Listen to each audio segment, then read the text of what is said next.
Welcome back, one and all, here to the Umzansi Esports League. The 5th season continues today, and we are getting closer and closer towards the end of the run, towards the end of being able to crown the best of the best within the African continent. As it stands right now, we still have a couple of weeks left of the normal group stage / league portion of things, but we are getting closer to the very end of proceedings into that championship weekend where everything comes down to the wire. My name's Snare. I'm joined today, starting off with FIFA22, as always, with Tendo Plays. Good sir, how are you feeling? Are you hyped for today's matchups?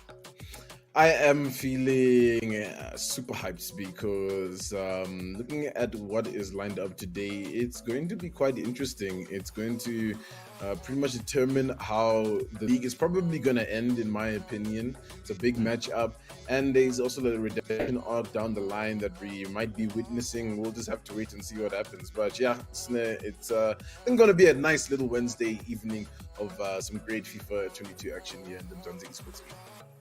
Absolutely. So let us take a look at some of those matchups that he was talking about there and why it's so exciting. Of course, we are starting as usual in the FIFA 22 side of things before moving over onto PUBG Mobile later in the evening.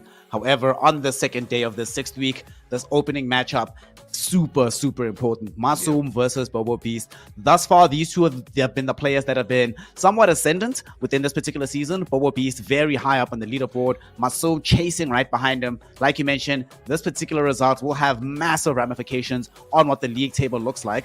Then afterwards, of course, move over to the other side of the table at the bottom, and we see Darth Mayhem taking on Young Savage. That matchup is also quite interesting, Tendo, because if Young Savage loses, then he's really terrified about finding himself in the relegation scrap. He needs this win probably more than anybody else right now in the Umzansi Esports League. Yeah, that match is really going to determine the trajectory for Young Savage as well, leading into the next season of the Umzansi Esports League, I think, as well, right?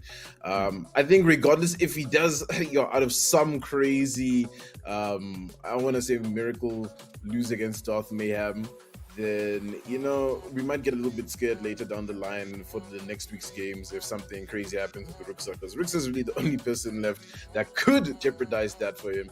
But, I think it's going to be good for him to probably grab the dub against Darth Mayhem later. But, yeah, all eyes are on this Masoom and Bobo Beast fixture coming up first here, Snare, because, the money is where it's at right now, because that's what they're probably thinking about.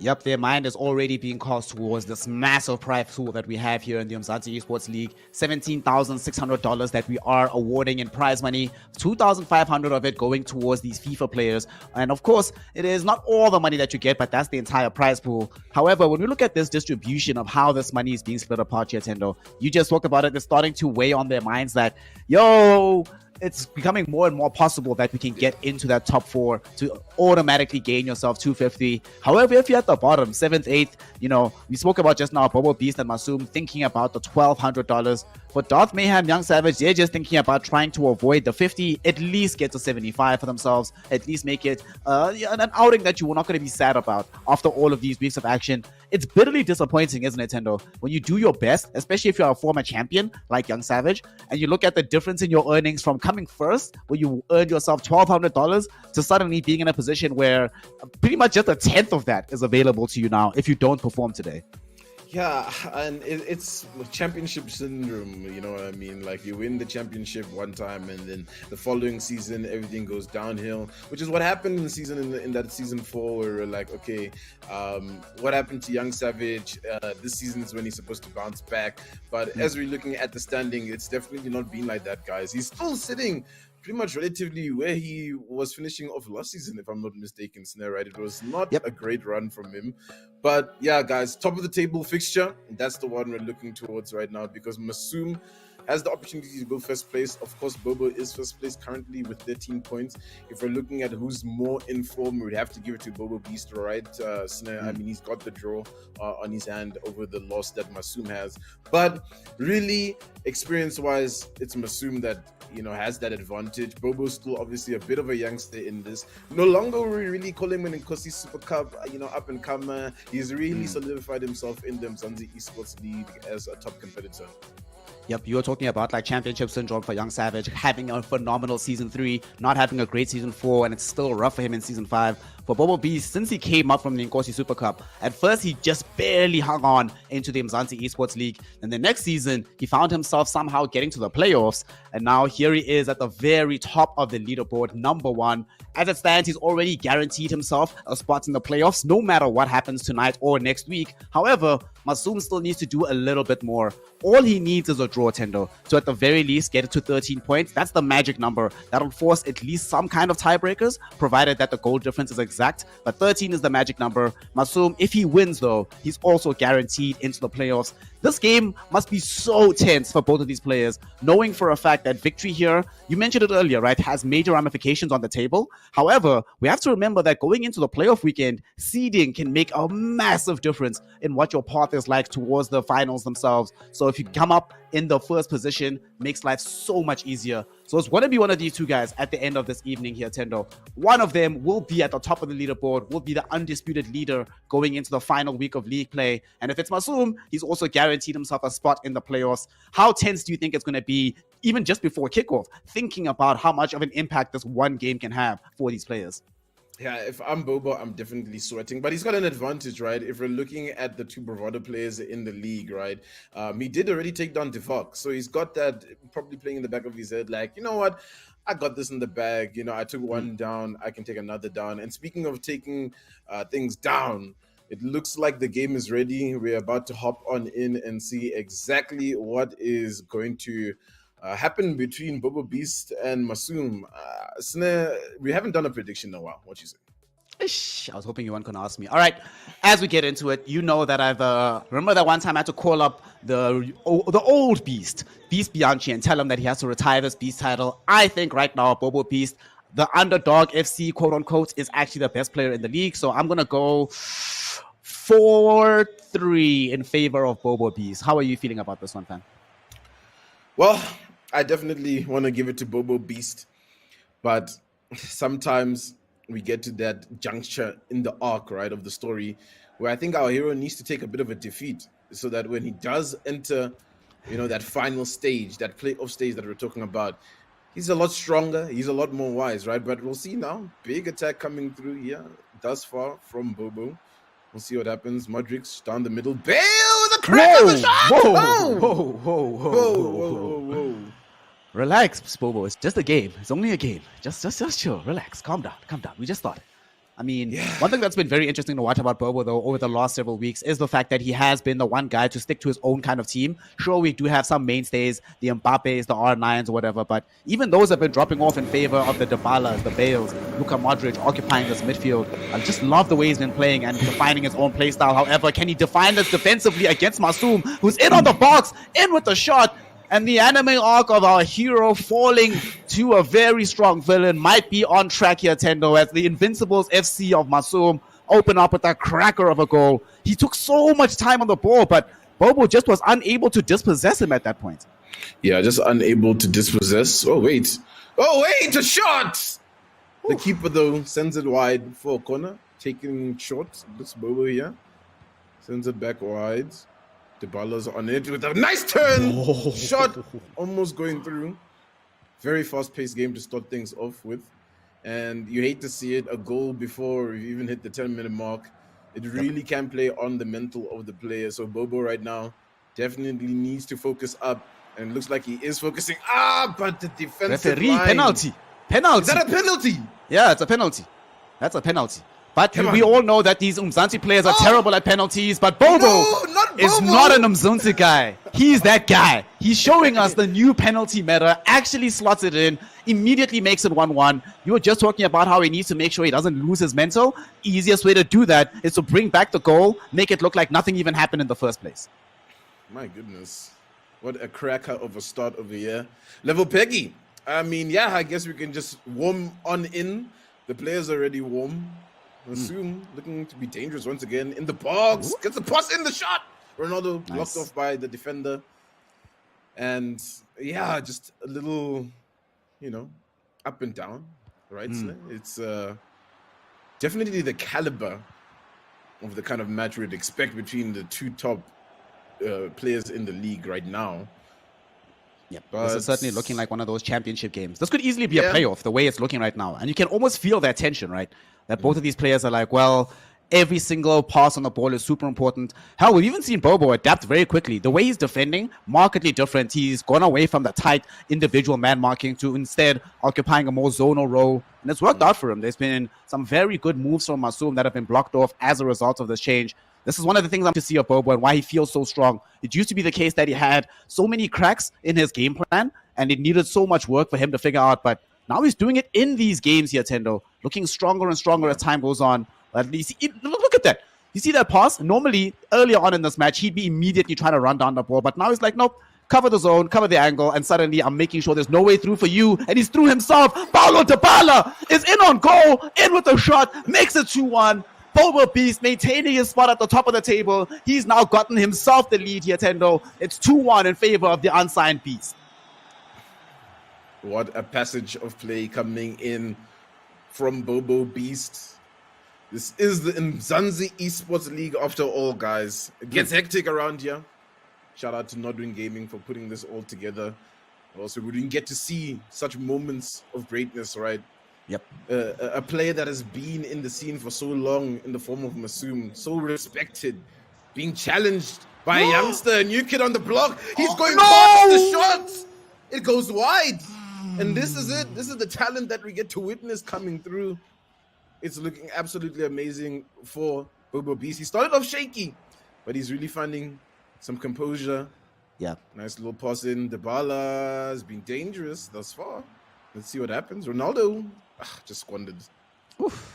Very close call there. Masoom, though, often being the player that is the best at counter-attacking football. We'll see if he can utilize that skill here as he finds Jude Bellingham in midfield. So much space for Ronaldo to run into. And Ronaldo past the keeper. This time, though, the exact same play that Bobo messed up. Masoom will not. His experience is kicking in, making it 2-2. My goodness, this is a game of FIFA to watch right now, Tendo. Yeah, nothing between them at the moment. It's about to be a real slobber knocker, I swear, man. This is going to be up and down. This might have the makings of a lot of goals as well. And I mean, let's look at goal difference. Who needs it more? Masoom definitely. I mean, Bobo can lose out a couple of goals. He is sitting with a positive of 14. So for him, it doesn't really matter if Masoom scores, right? He's so ahead in that regard that he's just looking to really just get this win under the belt. Masoom, of course, trying his level best so that he can finish at the top. That's a great pass, finding some good space. Bobo sleeping a little bit. That goal that just came in, you don't want another one. He does keep that out, contained by the defender. Bobo definitely needs to turn on a little bit more in certain situations, right, Snare? Like, he's looked good, but, you can't let goals like what just happened slip by. Absolutely not. He has now found himself in a position where Masoom is also adapting his own style of play, not attacking in the same patterns as beforehand, but at the same time, this attack. Okay, where did that ball come from? Luis Suarez for Bobo Beast. How many times has this been the case, Tendo? We're out of nowhere. Suarez is just in position, gets a ball, puts it in the back of the net for Bobo. Oh, that plus 14 goal difference. Literally 4 goals in one fixture came from that exact kind of situation with Suarez in the post.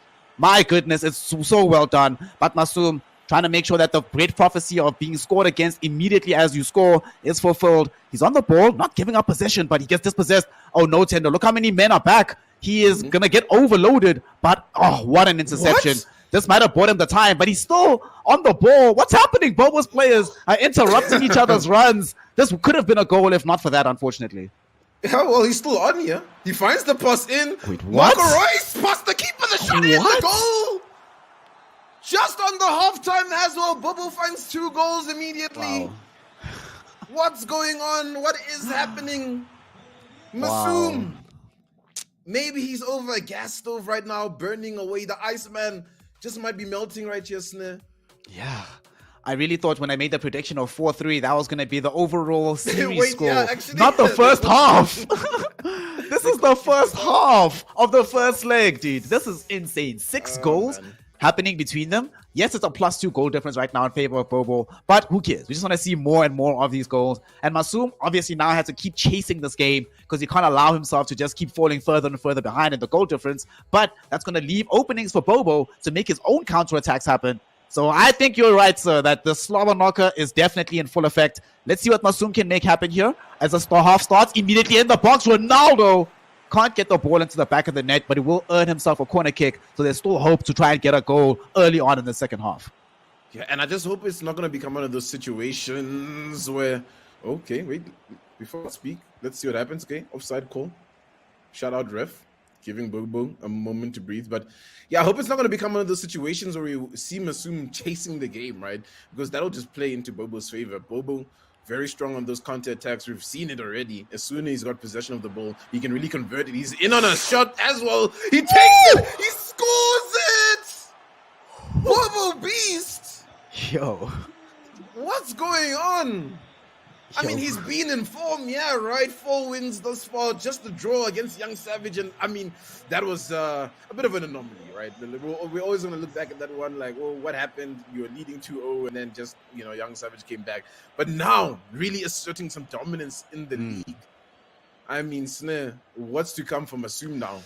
Oof. All right, so Masum looks like he's trying to go back to what we've seen from him before, the tried and tested, develop out from the back. He's not really that confident in the counterattacks because he's seen what can happen, but unfortunately, he gives up the ball rather cheaply. This might open up an opportunity for another goal even from Bobo Beast. He's in with Gareth Bale, who finds Marco Rios, who's still on the ball right now. Can't get past the final defender, though. Woo!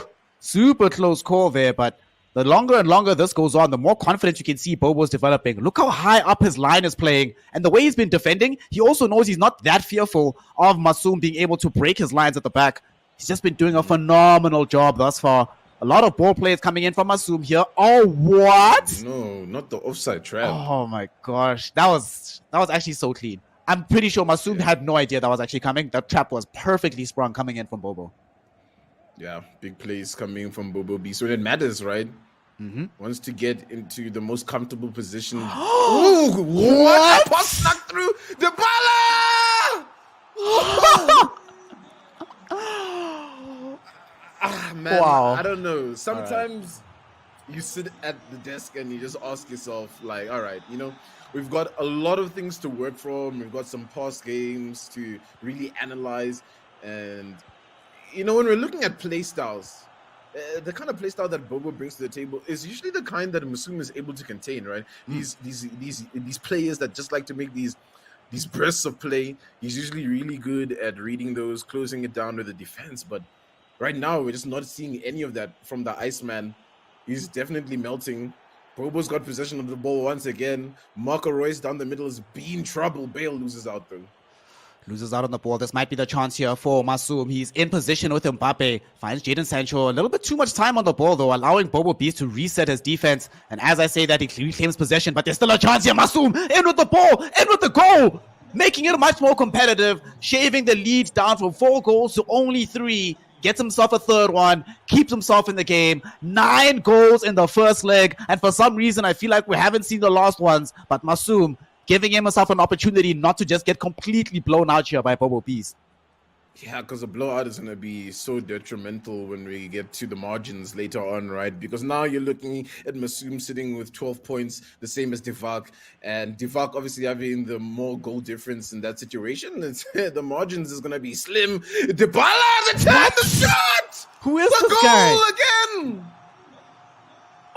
Oh, wow. Dybala, okay. Man. I mean, I think everybody's sleeping on Dybala because really Bobo has utilized Dybala, I think, the most effectively as well. And I feel almost that link-up play that he loves to do with Modric there, it just works out for the style of football that he's approaching. I mean, we were talking about it earlier, right? The fact that he's the one that's occupying a lot of different players in his roles. He plays Dybala, Bale, Marco Reus. Nobody else plays Marco Reus. No one else is playing Luka Modric either. And he's making these players work here. Nobody else is able to contain this. And he might be getting another goal. Federico Valverde will get himself dispossessed, but this is why Valverde is so good. Man, his read of the game, these interceptions. I've lost a lot of games with Valverde, and yet again, there he is, winning the ball back for Bobo Beast. Yeah. So oppressive in this midfield. You just can't go anywhere if you're Masum. Might have an opportunity here, but nope. Just immediately gets ran over by Militao. Yet again, Bobo is back in control of this game. Yeah, and I mean, Masum is closing out space a lot better. Kind of showing, oh, hey, whoa, he's got it. What? I'm done. I'm leaving. Production, thanks. We enjoyed this. It was fun. Stop the stream.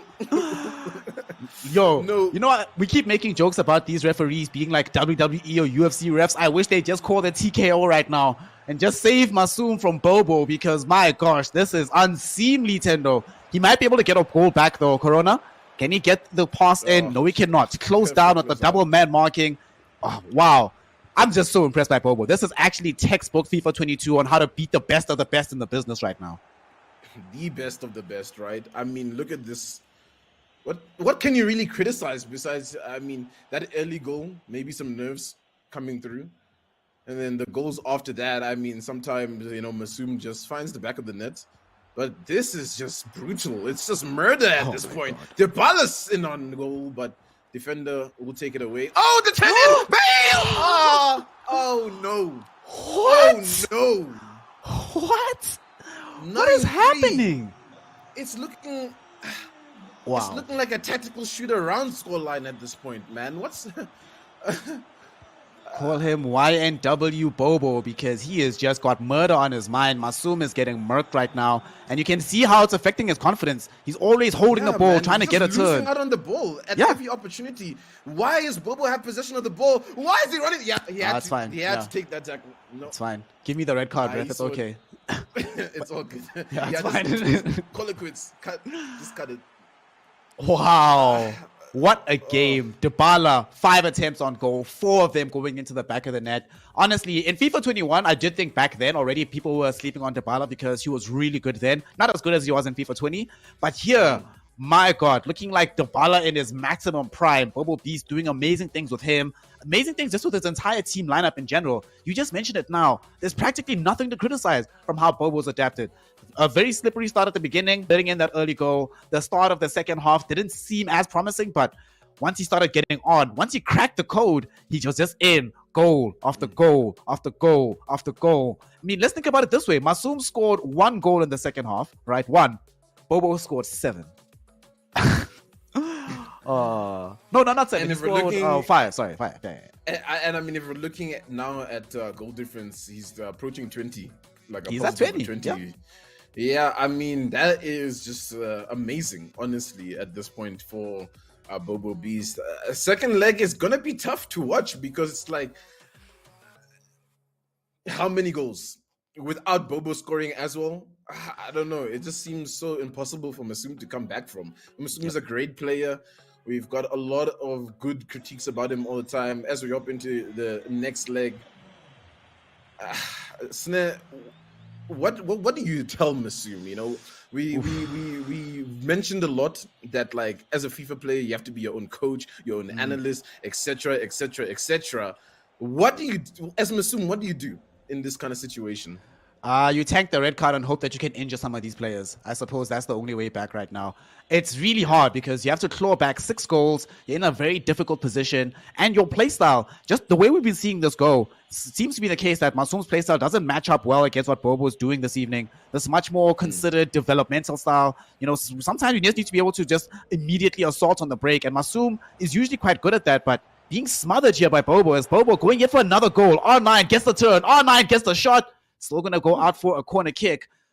But if this is how it's starting, you know, Masoom needed to be the one to open up the score sheet. This cannot be how it starts out for him. Already having to be on the defense, on the back foot, and knowing just how possible it is for Bobo Bees. You know, that's one thing we haven't spoken about, right? Him and set pieces. We've seen before that Bobo, basically the Nkosi Super Cup guys, Bobo, Darth Mayhem, Rooks of the Ruler, sometimes Young Savage, but they play really well from set pieces. He hasn't needed them this game for Bobo because he's just been scoring through regular passages of play. But now he's gotten himself a corner, so you can't even relax if you're Masoom, just from the fact that you have now to deal with another set piece that can be very, very dangerous. Here's that corner we're talking about. The header, no power behind it, so it will get contained. But yeah, definitely these Nkosi Super Cup players always have that extra flair when it comes to set pieces. It does play to an advantage. Masoom looking to get ahead, but defense. Oh my God. Yeah, right? Like, what do you do? Because it's moments like that where he needs to just be making those kind of breaks where he can be in on goal. Because to climb the mountain right now, that is this goal lead. There's a shot. I thought it chipped over the keeper and started. It was about to roll inside the net. That was gonna be so sad. Nice little pass in, the shot in. The keeper has to swat it away. Swat it is. Masoom just holding on there before it gets even worse. Yeah, but here's a chance though. There's a lot of white shirts that were back from the side of Bobo B, so there might be an opportunity for Masoom, but we're seeing that he's having a bit of a difficult time carrying the ball super far forward in a hurry. He's in through now here. Horona, will he find the goal? No, he won't, because he gives it to Ronaldo, who will get him the opening goal. It is going to be 1-0 here in the second leg. Overall, it is now down to only 9-4. He only needs 5 goals, Sendo. Game is easy. It's fine now, right? I'd love to say that. I'd love to believe that. But you know what? We've been seeing a lot more Bobo on the attack side. And here he is once again, still holding onto the ball. And the problem is, yeah, Masoom can keep scoring these consolation goals for now, right? The closer we edge, then we can start talking about the comeback. But for now, it's more consolation. He can keep, trying to shoot those ones in, maybe score 2 more. But for Bobo, as long as he's on the attacking front, still seeking and searching for goals, he might land one, he might not. Masoom looking to find a little bit more fire, but fire extinguished quick there. Now it's going to be Bobo on the attack. It's very scary right now for Masoom, given the fact that the more goals come through, like you were mentioning earlier, the goal difference might end up knocking him outside of the top 4, where he is right now enjoying a comfortable perch, but he hasn't reached the magic number of 13 just yet. And Bobo is trying to make sure he doesn't get there. Does lash out a shot, gets blocked by the goalkeeper. Corner kick. How is it going to go here? He will decide to take it short, not lashing it into the box this time around. Who will he find? Oh, great run around these defenders. Marco Rios looking for an angle. Won't be able to get it. Will earn himself yet another corner kick. Once more taking it short, trying to develop his options. But Masoom, this time, very good at reading it. This is one of the better aspects of Masoom, that he's good at being able to adapt against what his opponents are bringing to him. Unfortunately, what Bobo brought just too many different ways of attacking in the first leg, but we're starting to see slowly but surely that Masoom is adapting to what's happening. But as I say that, I might have just cursed him. Nope. He drags out the keeper just in time, and Edwin van der Sar, with the safe hands, will keep this one 1-0 in favor of Masoom. Yeah, just a bit too much pace there on Dybala to really gain control for Bobo. What? How does he get that? He intercepts it some way, somehow. And I mean, as long as he's got possession of the ball, Bobo's chilling, right? Like, yeah, we're looking at this leg, and it is, 1-0 to Masoom. But the problem about coming in from that first leg with such a goal deficit, it still feels so dark and grim for him. It still feels like he's really chasing the game. Here's an opportunity. Maybe he'll find his opener here. Bobo Beast hasn't found one just yet, of course. Dybala's on it, trying to get past the defender. Good close out from Masoom. And we're starting to see that Masoom that we all know. Yep. He's starting to become much more defensively solid as what we're usually accustomed to seeing from him. The Iceman has gained that moniker for a reason. The one thing that has been very awkward in this game, though, his passing accuracy has not been very high. So he needs to try and improve on that aspect of the game. But beautiful pass to Jadon Sancho, just as I say that. Can he get it into the box? Nope. Will at least earn a corner kick, though. So here's his chance. Unfortunately, though, it is not a situation where Masoom is renowned for scoring from set pieces, so he'll have no other option but to recycle it back into midfield. Finds Jude Bellingham, who drives the pass into the box, into Ronaldo, but didn't have enough time to get off a shot there. Great defending, though, from Bobo Beast. Even though that pass came out of nowhere, he immediately closes it down, retains possession, and prevents another goal from happening. And I mean, Bobo did start like this in that first leg, right? It was Masoom that scored first, and we all thought that, well, here we go. He's about to get humbled. He's about to see who's really the top dog, but ooh, that was a juicy tackle. Juicy. And he got away with it. I mean, good for Masoom. He's still on it. Nice ball over to Davis. Maybe he can find another goal in here to start building. Here we go. The header. The keeper keeps it in. What was that? That was a save of a lifetime coming in from the keeper there. Masoom cannot be happy. He's seething, but this time around, he'll have another opportunity. He'll make it count. Horona gets it into the back of the net. Okay. Is slowly but surely, he might not be in a position where he's saying, okay, I'm caught up in goal difference, but at the very least, I'm preventing myself from just getting clobbered and eroding the positive goal difference that I had beforehand. Now it's still difficult. There's still a long way to go from him. But he came into this game needing 6 goals to claw back. Now it's only 4. And it is possible, given what we saw from Bobo Beast in the first leg, he's demonstrated that 4 goals in one half can happen. It can happen, and honestly, it can also be like that factor that Bobo's not comfortable, and he's just like, dude, like, I pretty much won, because there is almost no way this guy is gonna score all these goals against me. The problem is now, is if Bobo finds 1 goal before Masoom can score again, then we're kind of back to scratch, where it's just like, all right, he's still in a situation where he's chasing the game. So we're gonna have to see a lot more composure coming through from Bobo Beast. He's gonna have to show that same light that he came with in that first leg. Find at least one opener now to really just solidify that comfortability that he's afforded himself. But look, Masoom doesn't want any of that. Masoom now starting to get a good read on the defensive actions as well. I mean, we sort of saw this, right? The one draw that Bobo Beast has suffered at this point did come from a situation where he thought he was ahead, didn't have to worry that much. I mean, those goals came in the, last 10 minutes of the second leg. Yeah. So he knows exactly what can happen if he does let his foot off the gas and become complacent. And right now, Masoom trying to force him into a situation where that complacency will hurt, but good defensive actions in the final third will prevent a goal from happening. And now he's in on the break. There's so many options for him, Yatendo. He will be able to find a good pass into João Cancelo, who's occupying the edge of the box, back into Marco Rios. Rios has space. Rios can run, but the turn denied by Marquinhos will be making sure here for Masoom that it still stays in his favor for now. Ooh, Masoom being a little bit careless there. Does recover. And I'm seeing that little roulette that Bobo's adding is kind of becoming a signature recently in his gameplay. It's been really difficult for a lot of players to contain. And I wonder if it's going to be a problem during playoffs. Because, I mean, if you're watching this game now, this is the guy to be studying to make sure that, hey, we have to make sure we got him on lock. Because if we get into that playoff bracket, and now when we're looking at the seeding, and you get that first matchup against him in the semis, and you don't really know how to play against something like that, it's going to be really difficult for you to really look past that, look into that grand final. Masoom, dangerous, but not finding anything just yet. And I mean, 60 minutes, still time. There's still time, but each second that ticks by is more and more opportunity for Bobo to really stamp out this game. And the thing is, he's making sure that he's getting the ball as far forward as humanly possible so that Masoom always has to play the entire length of the pitch. Juan Cuadrado, will he get the pass into Gareth Bale? Won't be able to do so, unfortunately for him. So that's going to result in an overturning of possession.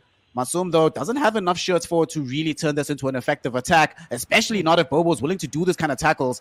And there was space, but yet again, we spoke about this earlier on. Masoom's passing just not on point today. And it's going to cost him potentially even a goal here, Tendo. Ooh, nice passing, Bale. The control, though, just lacking. Doesn't find the pass that he's looking for there, Bobo. He still has the ball, but though. He still has the ball, yeah.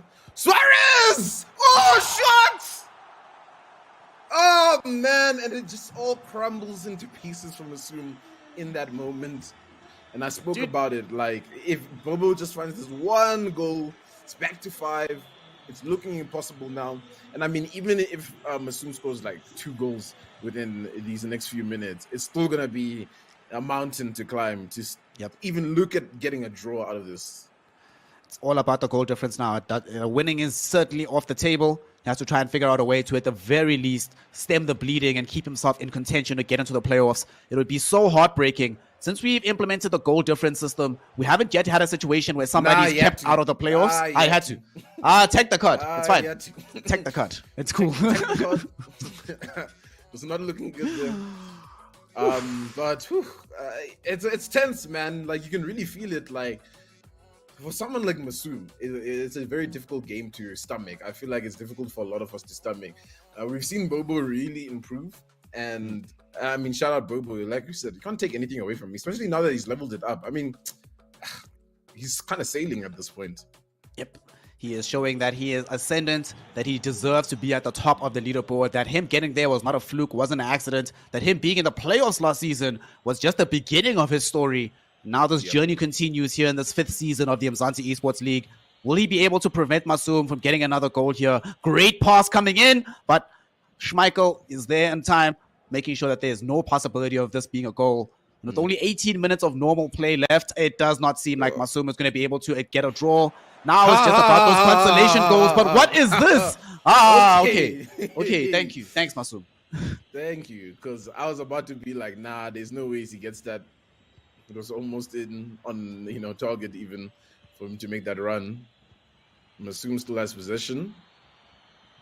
Masum really just needs something, and Bobo's not giving him anything. Nope.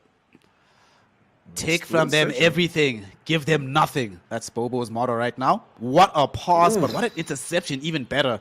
Jude Bellingham. I've been talking up this guy a lot when Masum has played. Been somewhat quiet today. Haven't necessarily seen him being unleashed on the ball, but here's the chance. Offside. That's heartbreaking right there for Masum. Yeah, offside trap's been really good from Bobo today as well. It's really caught Masum out. What hasn't been good from Bobo? Oh my gosh. Those players' numbers. We've seen them, man. He's still on. He's still looking for this. He's still fighting. Masum is really just trying to hold on as much as he can. Slowing it down. Yeah, that's a bit ambitious. Just a tiny bit. But, I mean, it's the 81 minutes. It's kind of just wraps at this point. Like, at this... Why not just take a shot like that, Exactly. Maybe. And it's wasting the opponent's time as well because he has to still deal with the ball. It's now out, but he also knows that the way Masum plays, yes, he can counterattack, but he generally prefers to play with his entire team, building up his play. So the further away from your own goal it is, the safer it is because Masum is generally not going to be able to close that gap immediately. And he's already back in on goal. Dybala coming back to Marco Rios. Can he find the turn here? The roulette special you spoke about. The tackle? No pen. Referee? Okay, nothing. He's still on the ball though. Suarez tries to lash out the shot, not going to be able to do so. Has gotten the only goal for him in this game so far, Luis Suarez. And yet somehow he just feels invisible on the pitch until he's in the box, ready to strike at you. I don't know how he does it, man. He's just something special coming out from Bobo with how he's configured his team. Man, Bobo's really looking to find this 2-2 draw in this leg. He really wants it to leave Masum with not even that hope that he can defeat him for when we get into that stage of the playoffs. Because, I don't know, man, as it's shaping up, we might see a rematch here and there. You never know, man. It does happen. And those are kind of the mind games you want to leave someone with. Big pass in. Is this the tiny bit of consolation that the Iceman can find?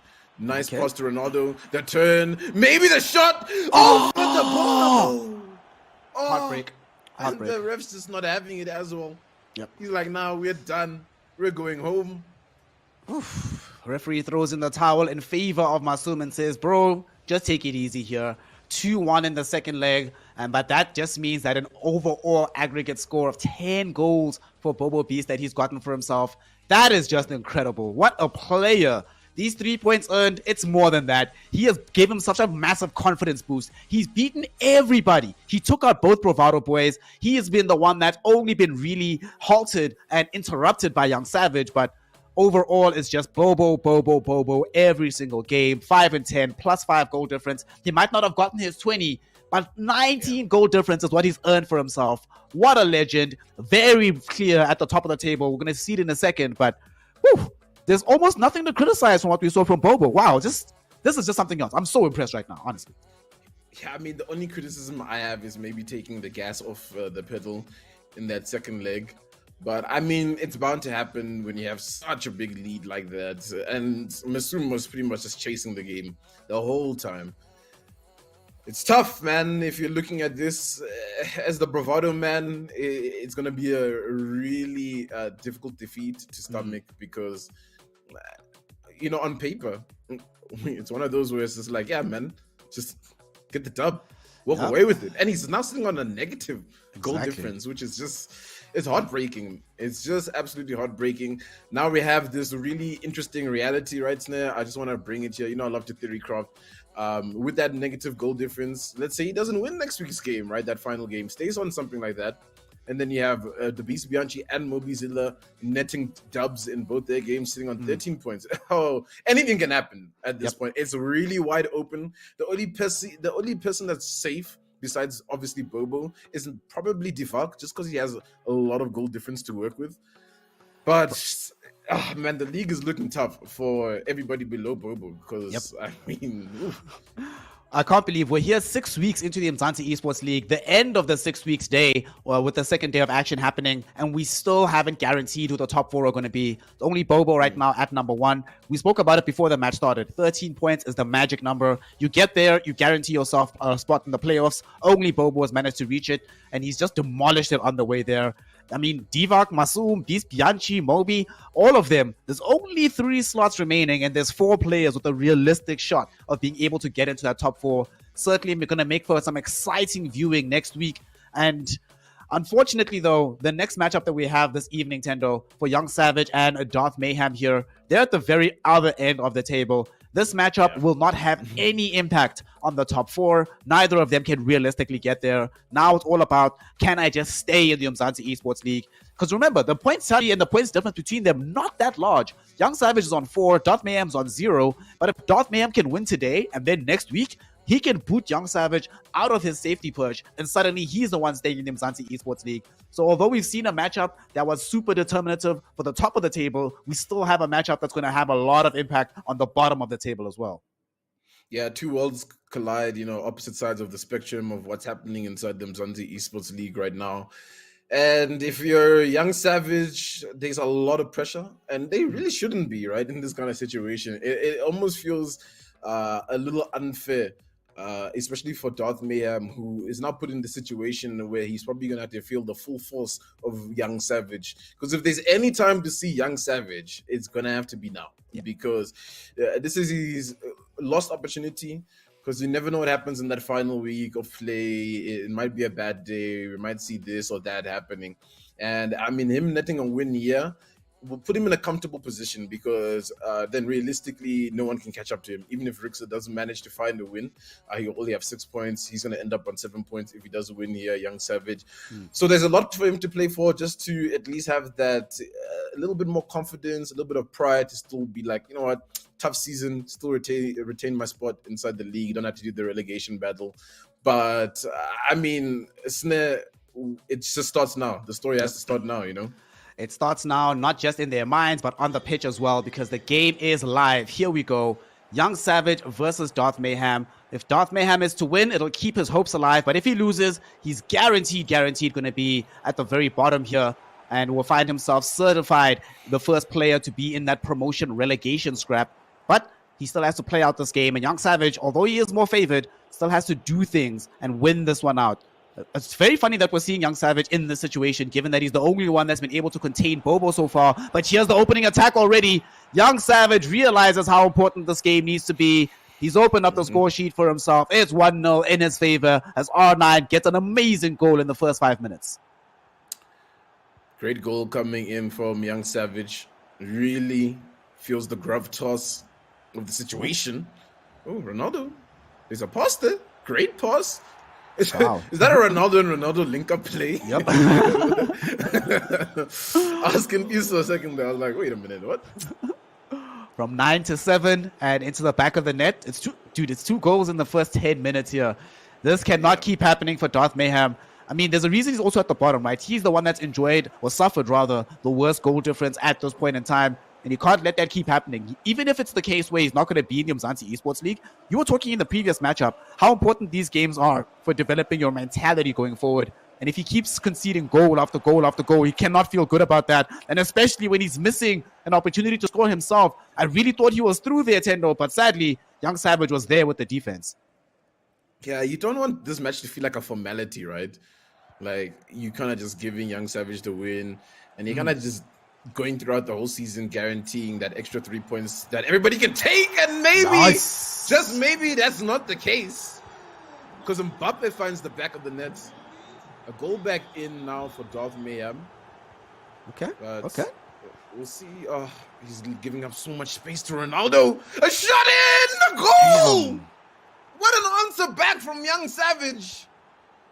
Oof. What's the older adage, Tendo, here in the Umzansi Esports League? When do you get scored against? Right after you've scored the goal yourself. And unfortunately, we see Darth Mayhem falling prey to that particular set of events.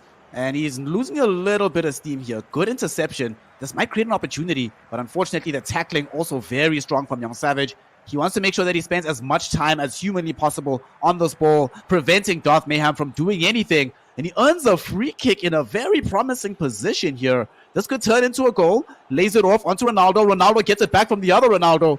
But the 9-7 link-up play this time around will not result in a goal. It still only stays at 3-1 for now.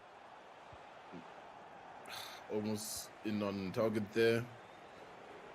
But just closed out by the defender. Young Savage feels like he's really in the driver's seat of this game. Has a lot of control. Really putting the attacking numbers forward as well. There's Ronaldo with some space. Goes past the defender. The shot. The goal.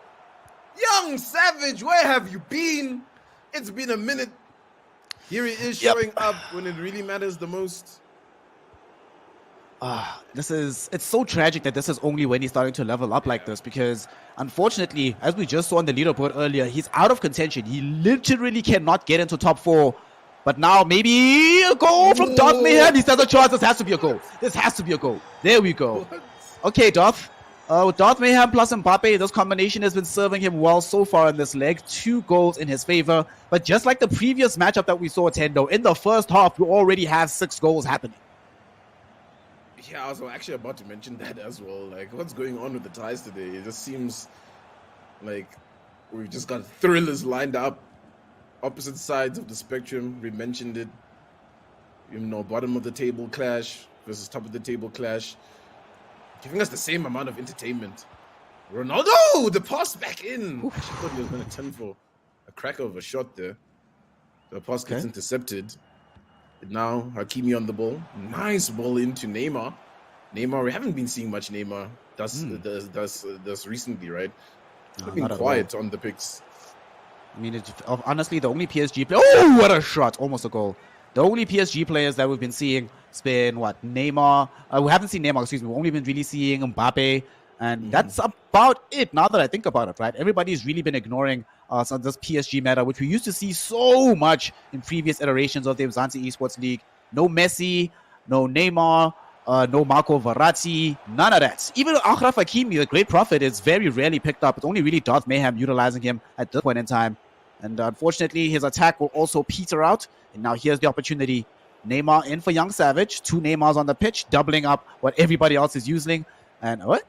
Okay, that was weird. A bit awkward play there, but I don't think Darth Mayhem can make too much out of this. Look where he is in the midfield. How many players are nearby him, just smothering him with space on the white shirts. And as I say that, he immediately gets dispossessed. And here goes Young Savage once again. Savage is looking to get as many goals as he can to pull ahead in the lead. He was sitting on -2 goal difference, so a couple of goals here should boost his ego. And maybe make that positive. But Mayhem just doesn't want to keep on conceding, because now we're getting to the 20s and we don't want to see that. I mean, it's a massive improvement though. Let's be honest, right, Snare, compared to when we saw him in season 3, when it was just, what was that, Struggle like maybe City. 40? It was like -40. So look, Darth Mayhem has definitely improved, guys, but the problem is the competition is always leveling up. I mean, we witnessed it just now with Bobo. Yep. It's kind of scary that Darth Mayhem and him and Bobo used to be in the same league effectively. They are in the same league again, but the difference cannot be more stark in terms of where their journeys have gotten. Fortunately, though, for Darth Mayhem, it has seemed to have stemmed the bleeding a little bit. Oh no, have I cursed him? Ronaldo into Ronaldo. This time, though, Darth Mayhem is doing a pretty decent job of covering the angles, shadowing the player, not giving him any room to easily move. But no, the errant tackle. This might come a punishment for him. Ronaldo just going through all of this defense like a hot knife through butter. The shot, though, does get blocked into a corner kick. We'll just go directly for this, trying to lash this in the box. But unfortunately for you, Young Savage, you haven't been in the Nkosi Super Cup for quite some time. So you might not have mastered the set piece meta, and he's not going to get a goal just yet. First half ends 4-2. A lot of goals have happened, but there's still a lot of FIFA to play. 3 whole halves still to come. Young Savage cannot relax as of yet, because he's been in a position where he was down 2 goals, came back, so he knows exactly how possible it is. He needs to keep the momentum going for himself. Yeah, he definitely needs to keep the momentum going, stay in the driver's seat. And for Darth Mayhem, if we're looking at what he can improve, it's really a tough call, because obviously when we're looking at the picture of the league, someone has to finish at the bottom, unfortunately, right? That's just how it is. But it's really difficult when you have to see the players that are stacked on top of him. It's really the best of the best. So for Darth Mayhem, he does hold out his own. He can find those goals in. It's just these few mistakes that he makes that really costs him a lot of goals, a lot of losses. If you can clean that one up, he'll be looking good. But for now, it's really just about the young Savage story. He's trying to make his comeback in. The shot in! Damn. The goal in. Ronaldo for another one. Yep, it's 5-2 now. You were talking about the goal difference for Young Savage. It has now officially ticked into positive territory. He is +1 up. As it stands right now, he has secured his place in 6th. But a lot can still change in the rest of this matchup. But Young Savage trying to make sure that those changes do not happen. Strong challenge from him. But Darth still trying to force the ball through. Spinzola. Will he get into Jude Bellingham? He does. The interplay between the two of them is going to be very good. He has some space maybe to try and offlay a pass, but really struggling to get past the defense here of Young Savage. And he'll fail to do so in the end. Now this might open a chance for Young Savage. But no, Darth is already back in on this. Playing with a lot more fire than what we're used to seeing from Darth Mayhem. Might not be resulting in goals here just yet. However, it's a positive development to see that his thirst for being able to score goals hasn't been quenched just yet, even though he's conceded 5. Oh, through ball to Ronaldo. The keeper's coming off the mark, but goes back Nice. in time to take that shot out for a corner. A short ball played. Young Savage still seeking some more opportunities to find the back of the net. Oh, that tackle, little dude. cheeky, little cheeky. Yeah, Cancelo's on it. He's looking good for that one. Now, Darth Mayhem maybe can string together an attack. Maybe find a few more goals for him to work with. No, he'll get defended. Not Still well on though. Yeah, still on it. Mbappe! Whoa! Tackle of doom and destruction. Honestly, we're just seeing so many tackles today where it's just like, all right, ref, where you at? Like, please. And some of them, you know, the ref does call, and then they just don't do anything besides a free kick. Like, yeah, no yellow card, no red card. This is all Gucci in the hood. I feel like, especially in the earlier matchup, Masoom should have gotten at least like 5 different red cards. It's kind of insane to see. I don't think we even saw a single yellow card coming out of that one after all the kind of tackles that he was making. Oh, okay. Oh, Ronaldo lashing a shot. He's still on it. The other Ronaldo now. That's so frustrating for Darth Mayhem. He was holding his line, trying to maintain composure for a long time, but we see a reason why there's so many of these CR7 people, or people picking CR7. You know, 5-star skill move, but more importantly, dribbling is like 99, so easily able to get past his man there. It's 4 goals now that he has to try and recover here for Darth Mayhem. Is this a corner? Is he that unlucky? Oh my gosh, he actually is that unlucky. That was very interesting the way the ball moves. Young Savage still has possession of it. Paqueta, go! Insane tackle coming through from Bale. Oh, okay. Bale running it. Only one option in front. Maybe he's just gonna take the shot. It looks like that's the case. Woo! Crack of a goal. Okay, it's an incredible goal that came out right there from Gareth Bale. So he managed to at least stem some of this deficit. We're down to 3 goals that he needs to recover. He needs to just make sure that he does not concede another goal within this leg. But Young Savage is trying to make sure that he does. Maybe on the ball from him. Can he find an angle for a pass or a shot? Not just yet, but he's holding the ball magnificently. Unfortunately, though, can't offlay the pass. Great interception from Darth Mayhem. And this might be a chance for him again. Gareth Bale once more on the ball, finds Neymar, who will isolate Mbappe. There's only one option in the box. What's he going to do here? Decides to cut back, goes for the shot, but the keeper just barely able to stretch across the far post and deny him a goal that he so desperately needed at this point. Still going to stay 6-3 for now. Yeah, he was desperate for that one, just not finding it. It's Young Savage again. A missed opportunity for Young Savage to put another one on the board there. And now Darth finds a nice pass in. The trap, not great. Still retains possession. Mbappe recovers. Okay. Okay. That's so strange. What just happened? So we're seeing the craziest FIFA today, honestly. Look at that. He's just running. He's trying to go through, but does get cut out eventually, at least. That was Mbappe. He's in. He's in. He's a goal. This should be a goal. No. Allison, such wisdom coming in right now from Young Savage to drag the keeper off the line. And unfortunately, it looked like Young Savage, or Darth Mayhem rather, only realized a little bit too late. And at that point, couldn't get past the keeper. We're looking for another opportunity here. Gets the ball back. Great interception from him.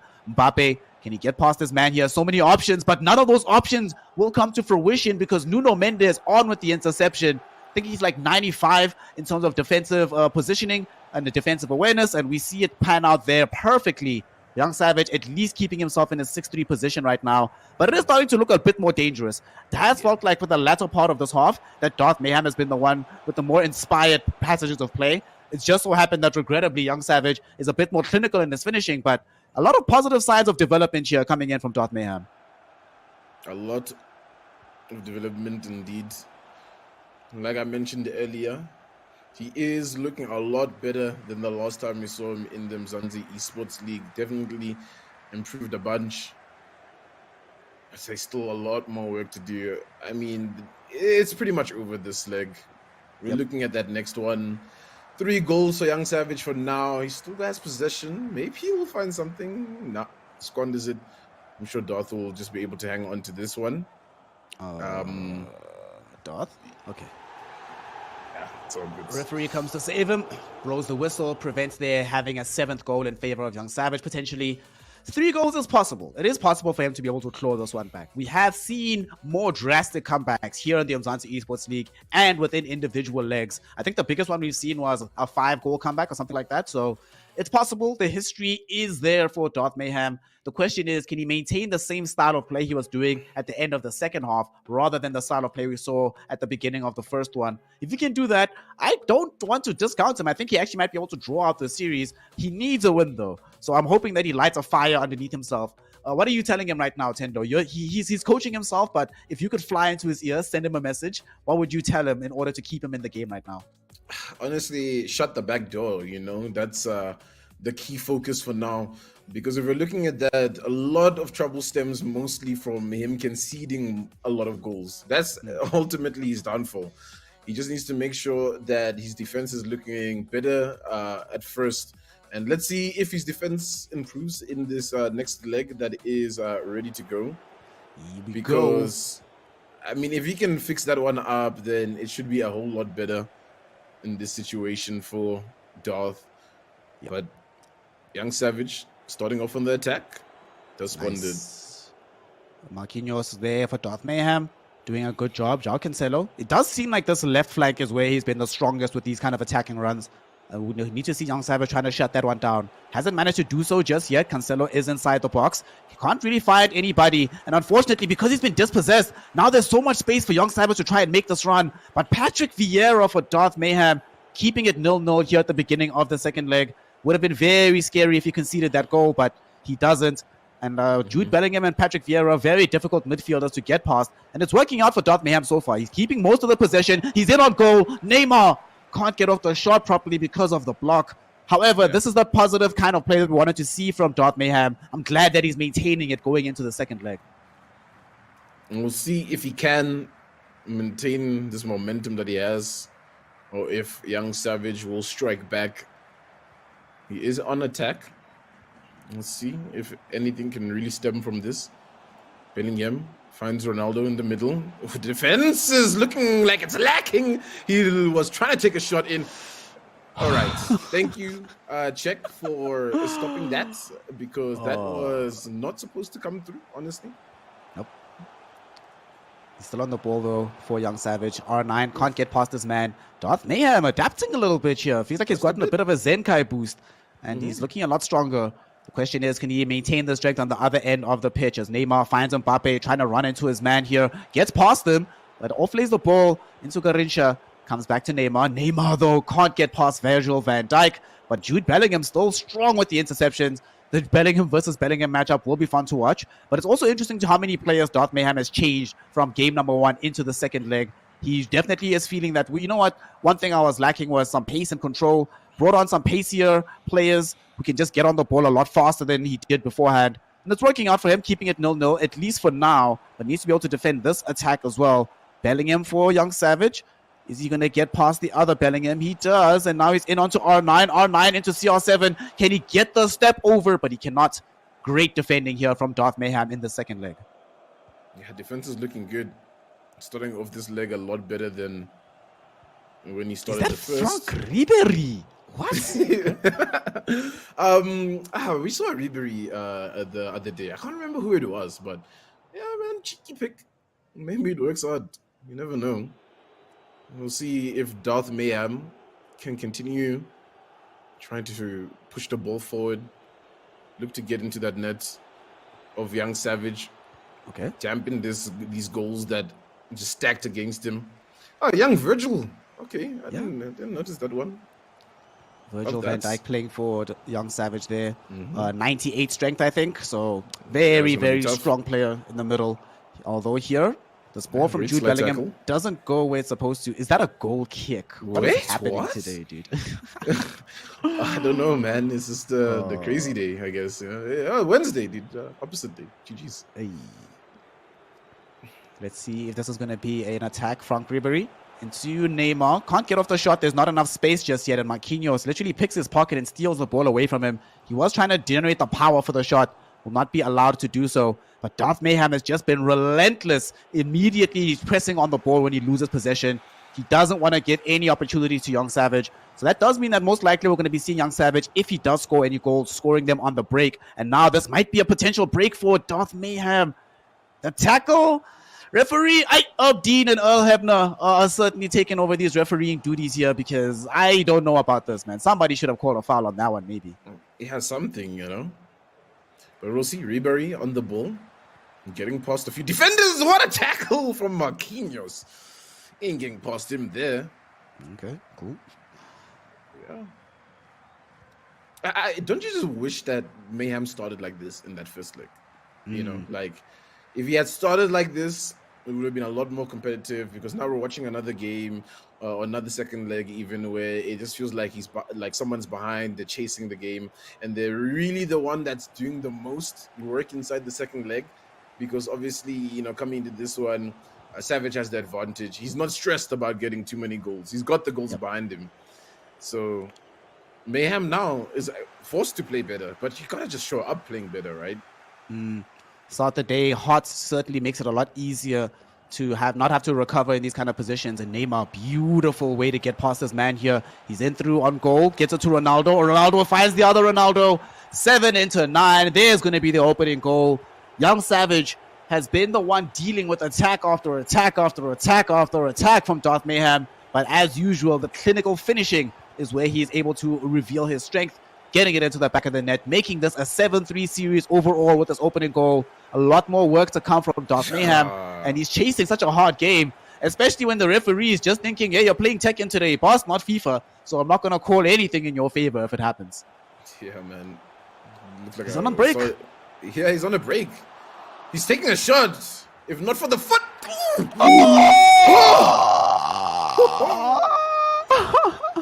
What? Okay. That one sucks because, like, Czech does what he has to do.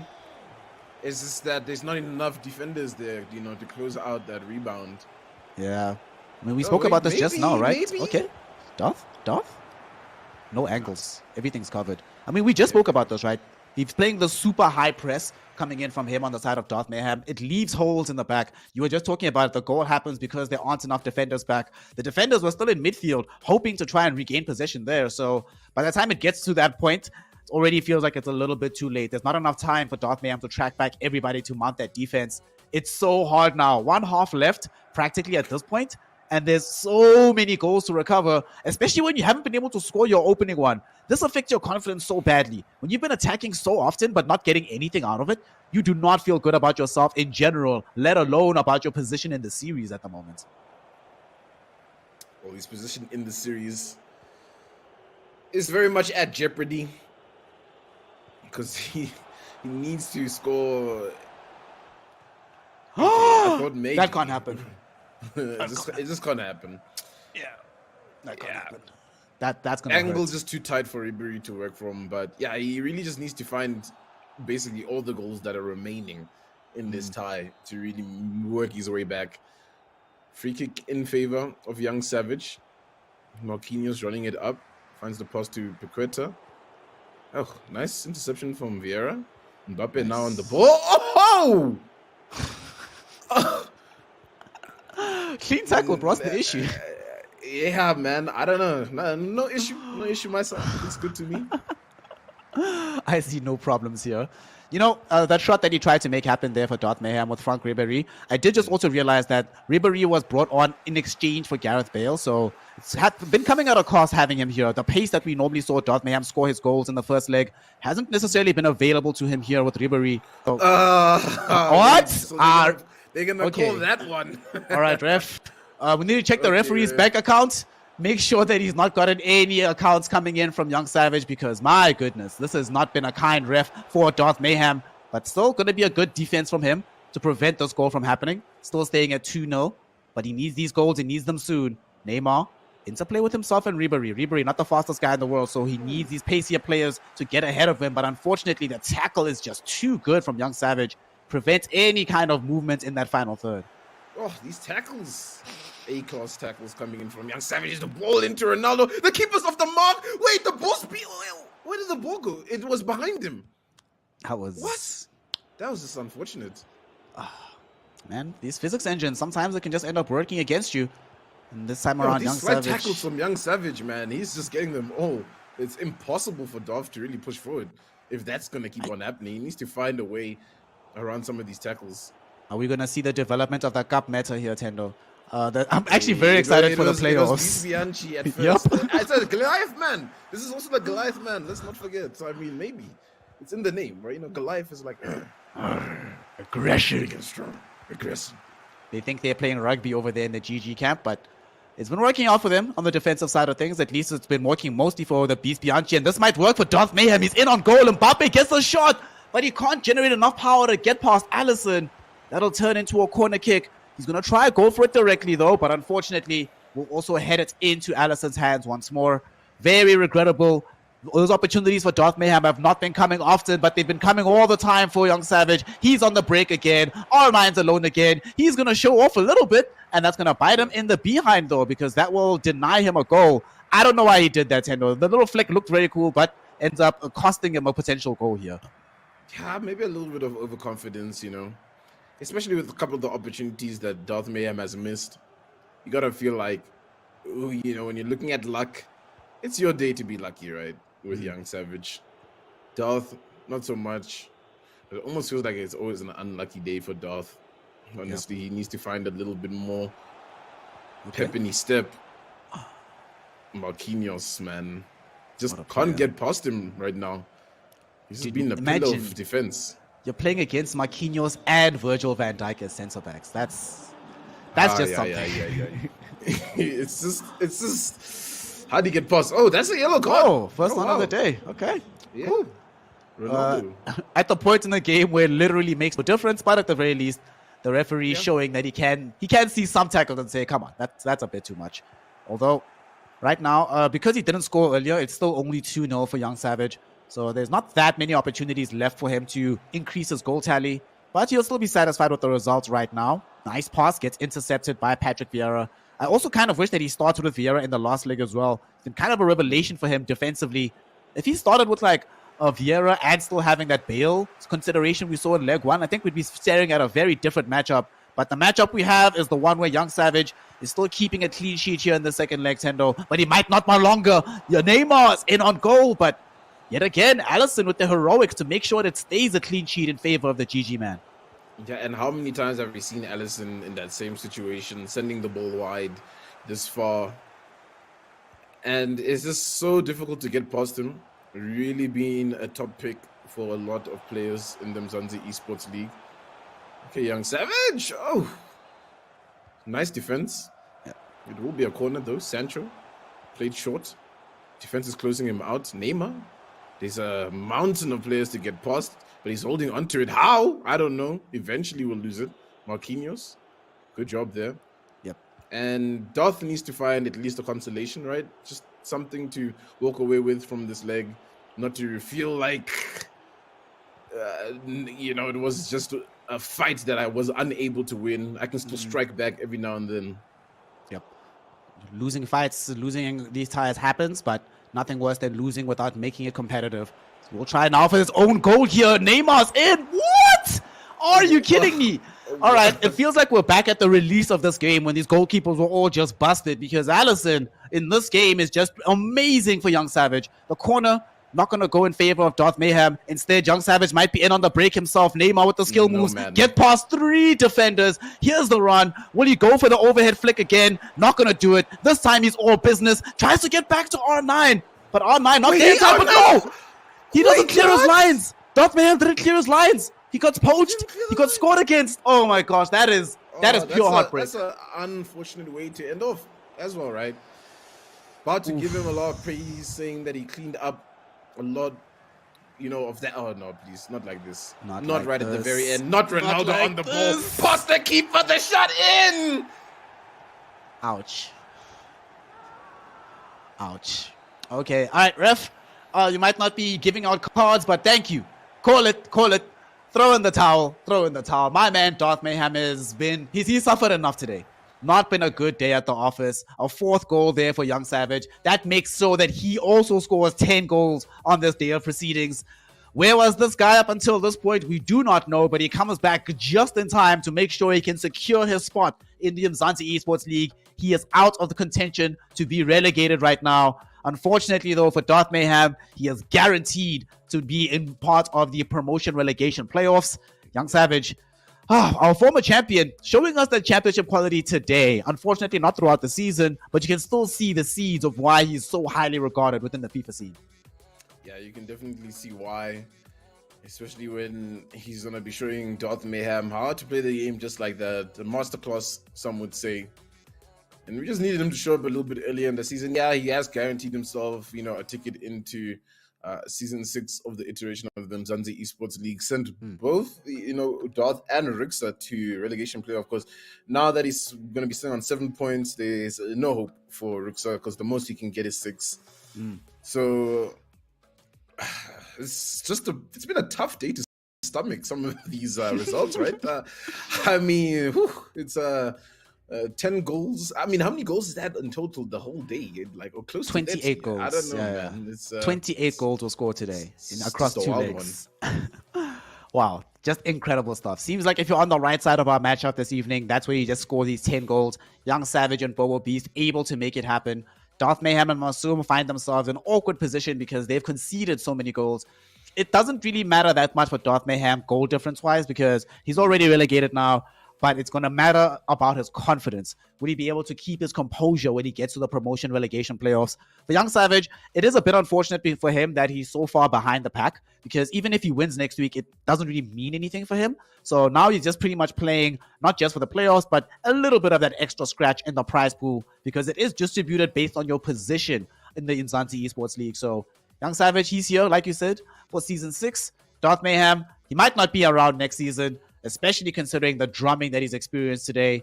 And as we look at this leaderboard, look at that goal difference, man. Yeah. Minus 23 for the poor boy Darth Mayhem. Woo, game is hard. Just absolutely detrimental. But you know what? Let's not count Young Savage out just yet, right? Because think about it. Wins next week, 10 points. Beast Bianchi, Moby on 10 points. If they lose, the goal difference is really in his favor because of this game. Look at that, +5. I like to theorycraft. I like to create these realities, but imagine something like that happens in that final week of play. It would be a shock, I think, for all of us. But yeah, we'll have to just wait and see. Thus far, it's been exciting, I think, this season. We came in with a lot of expectations. I feel like we all thought Beast Bianchi would be top of the table, but look which beast is at the top. So I mean, there is a beast at the top, so it's fine. Yeah, there's a beast at the top, so you're right, it is fine.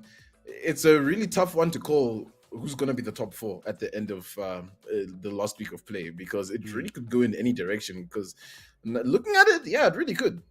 Yep. I mean, you say it might just be theory crafting, right? But I will take you back to your first season in the Umzansi Esports League, the one that Young Savage won himself. In season 3, going into the last weeks, he wasn't in the top 4. He got top 4 on the last day of play. And then from getting that top 4, he somehow got all the way into the finals, won the whole damn thing, and became season 3 champion. So it's not impossible. A lot of these weird results would have to happen for that eventuality to come across, but it still could happen. There's still a lot of interesting games. I mean, we didn't come into today anticipating that Bobo Beast would thump Masum in the way that he did. So since twists, turns, and surprises are always going to be available in the Umzansi Esports League, this is the 5th season, Tendo. It's kind of amazing to see how high the level of competition has gotten season on season on season. This might be just some of the best competition we've seen up until this point, right? Yeah, it definitely is some of the best competition we've seen up until this point. And there's so many different storylines to follow. You got the young talisman of Bobo Beast making his name. You got Mobizilla, who's out here as an old dog trying to, etch his way into those playoffs. And then you just have these, big organizations involved inside this league that are kind of struggling here and there, and we're seeing some interesting matchups with some of their players. So there's just so many storylines to really follow in the Umzansi Esports League.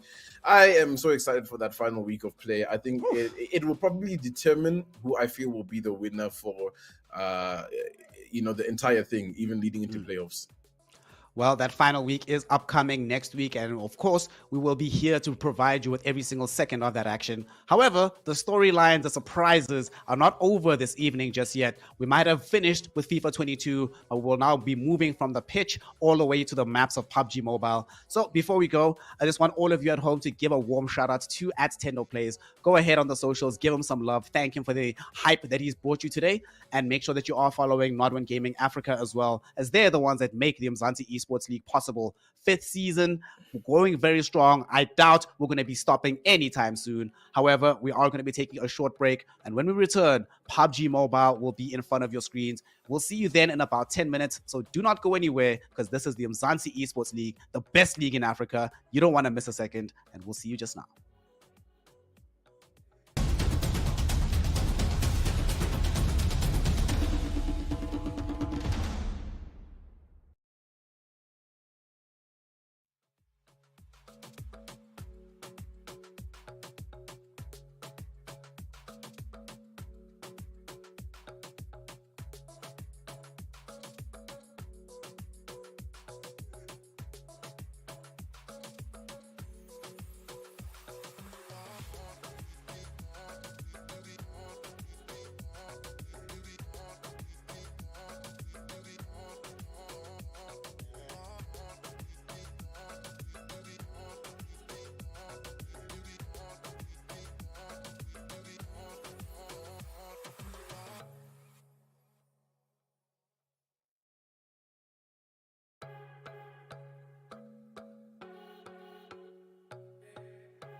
Welcome, one and all. We have returned here at the Umzansi Esports League. The fifth season continues today in the second day of our sixth week. We have now finished the action on the FIFA22 side of things, and we'll be witnessing PUBG Mobile coming up this evening.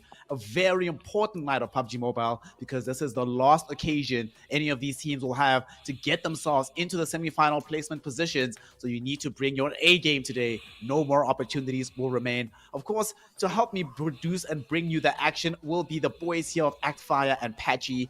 Boys, how are you feeling? Patchy, welcome. We haven't seen you all week, fam. So how are you feeling and what do you think about today's games coming up? Yeah, well, I'm feeling fantastic. You know, it's great to get back into some spicy action because, as you mentioned, it is a very, very important week. It's a very important series of games.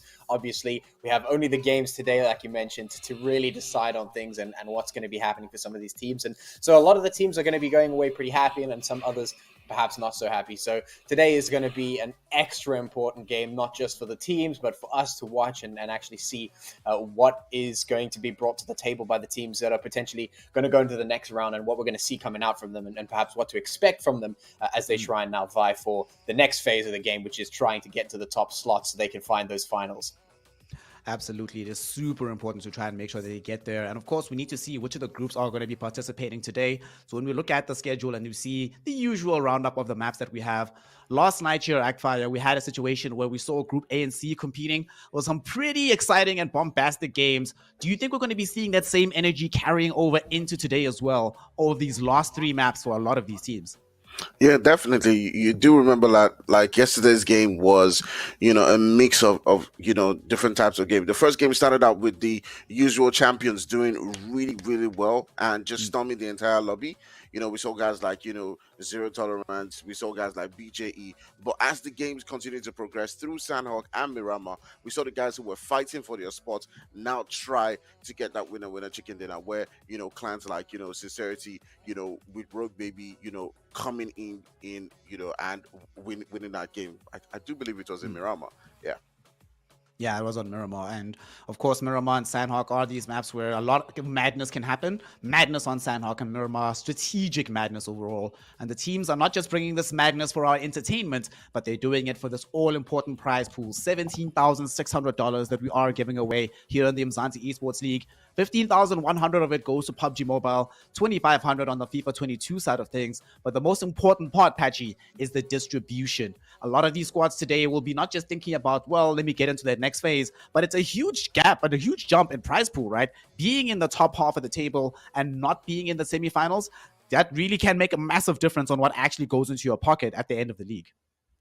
Yeah. I mean, it certainly can. I mean, there's a lot of facets to the things that the teams are playing for. It's a case of, we've been talking about how important it is for progressing to get up into the top of the leaderboard. But it is, as you point out, there's also that prize pool that is distributed in such a way that it incentivizes you to do well. And this is why, when we talk about the distribution of not only points but prizes, it shapes the way the game is played. It's promoting teams to get busy, to get active, to do something, because we want to see the team perform, right? We want to see them trying things that may be even a little bit risky just so they can get ahead, because ultimately that's what they need to do if their goal is, let's get that prize money, let's try and get that number one, let's try and up our game as best we can, really just prove ourselves not only for the bragging rights but for the prize pool, and of course the potential to go in for the next round, for those finals, and the ultimate win, which is just absolutely huge for the season and super useful for any of the teams that have put in such hard work to get there. Of course, we're now into our groups at the moment. So, of course, Group B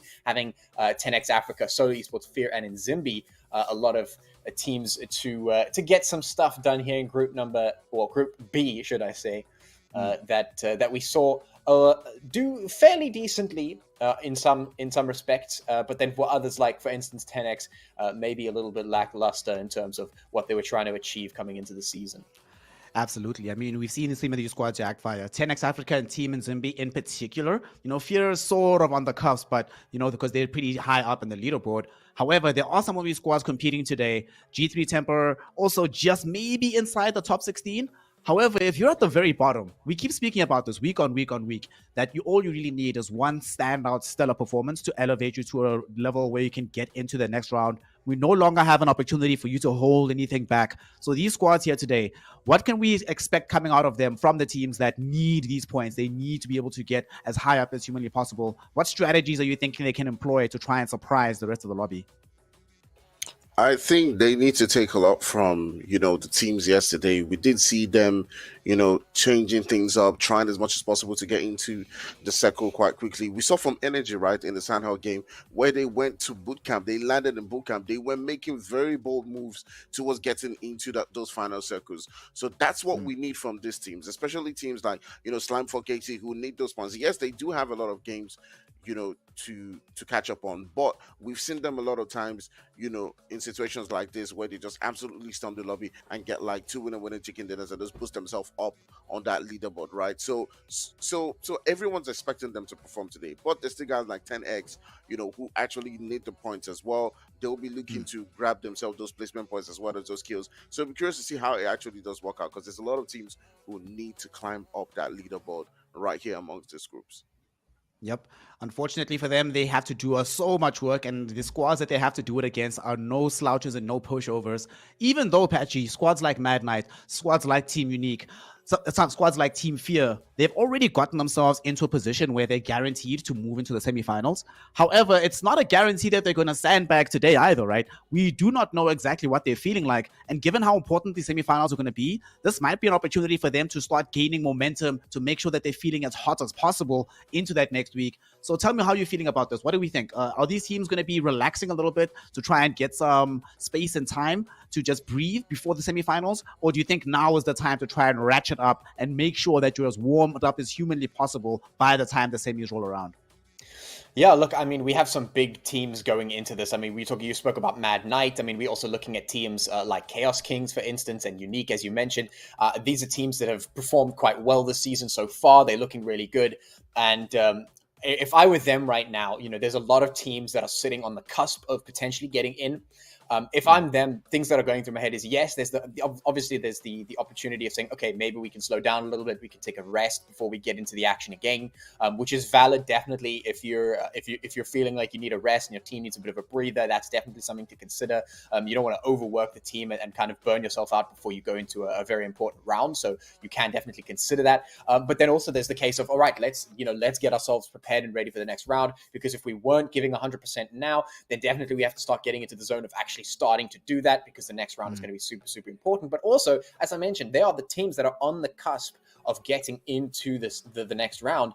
And right now, if you're one of those top teams that are sitting in the top of the leaderboard, what you actually want to do is you want to kind of separate out those teams. You want to say, okay, we're really going to put our foot down now, and this is going to be the decisive moment for a lot of the teams. We're going to see what these teams are made of, see if they're worth their salt, see if they're ready to actually get into the next round or not, and kind of separate out the teams that are not able to get out of the ballpark by themselves. We actually got a really great opportunity to witness some really strong teams like Mad Knight, like Chaos Kings, that were doing so well in some of the games, but when those teams were eliminated early on a map like Sanhok, for instance, the other teams got a little bit more room to play. And when that happens again, obviously you don't really want that to happen at the end of the round. You want the teams like Mad Knights, teams like Chaos Kings to stay alive and actually do 100%, or at least give a really, really good performance, because then they don't allow for the other teams to potentially get in a cheeky few points, right? They're a team that's kind of like teetering on the edge. They don't suddenly like get a 30 bomb and boost their way all the up the leaderboard and get in.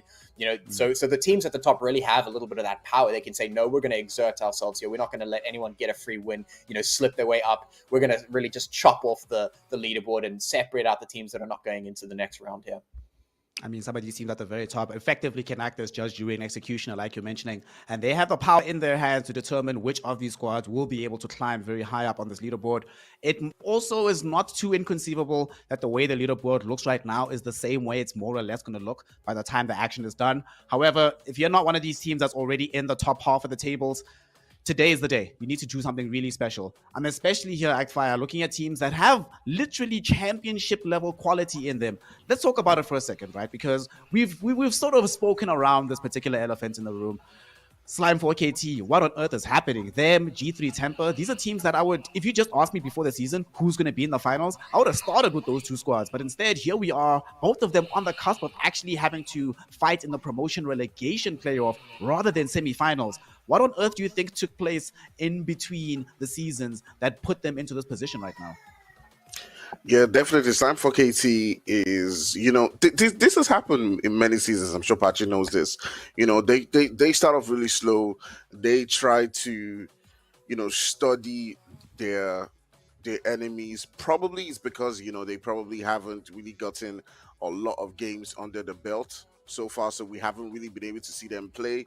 But obviously, knowing the amount of skill that they have, I'm seeing them grab one winner chicken dinner, get high placements today, and those kills. Because coming off of recent performances I've seen in them, throughout the past weeks, I think that they're sort of like on fire right now. So I'm hoping, or I'm pretty positive I'm going to see a very good display from them today. I would be excited to see it because it would help vindicate so many of us that have been watching these games and be like, oh, there's the squad that we were looking for, finally. Patchy, though, you must be super happy about your boys on BBC. They have already gotten themselves into, I think they're like 8 or something, 8 or 9, somewhere around there. So they're feeling good, they're looking good. Do you think that these squads that are in these positive positions, will that kind of momentum also carry into next week? I mean, it always can, especially if you've had enough time to actually play properly against a lot of the teams, because a lot of the time we bring into the conversation, are the teams really, giving their entire, full 100%? Are they holding back a little bit? Are they keeping some strats themselves? Whatever the case is. But when teams start to kick into gear and actually, put themselves out on the field and really give a good performance, they have the ability to understand like how teams respond to that, how teams respond to the things that they are, more likely to do. So when you've actually tried and actually tried against some of these teams, you're like, okay, now we know what to expect. Now we're in the zone. We understand what we need to do when the time arrives, and they're much better prepared. So the teams that actually get into gear before the end of the first round generally tend to know what's going on a little bit better, and that can give them the momentum 100%. I mean, I don't expect a lot of the teams that are on the top half of the leaderboard right now to drop off too hard, at least in the next time, because they have some of the momentum going. Now, of course, if we do see some of the teams pull out a little bit of a wild card, like Actfire mentioned, maybe we see someone like G3 or 4KT suddenly turn on in the last few games, get themselves in, and then now they're in the next, then there's a little bit of a wild card. Then it maybe becomes a little bit more difficult to actually contend with them. But I think from what we've seen from these teams so far over the weeks has just been some really good performances from our strong teams. We're talking Mad Kings, Chaos Knights, all of those sort of teams really doing a good job of showing us what they're capable of. And I think that they're more than capable of continuing that momentum into the next few weeks to catapult themselves for some potential vying for the top spots of the finals. Lots of top spots at the top. Let us talk quickly about predictions before we get into this particular game, because we are all about ready to begin Erangel for the evening. Actfire, I'll start with you. How many phases are we going to be getting, and how many teams are going to be in that final zone?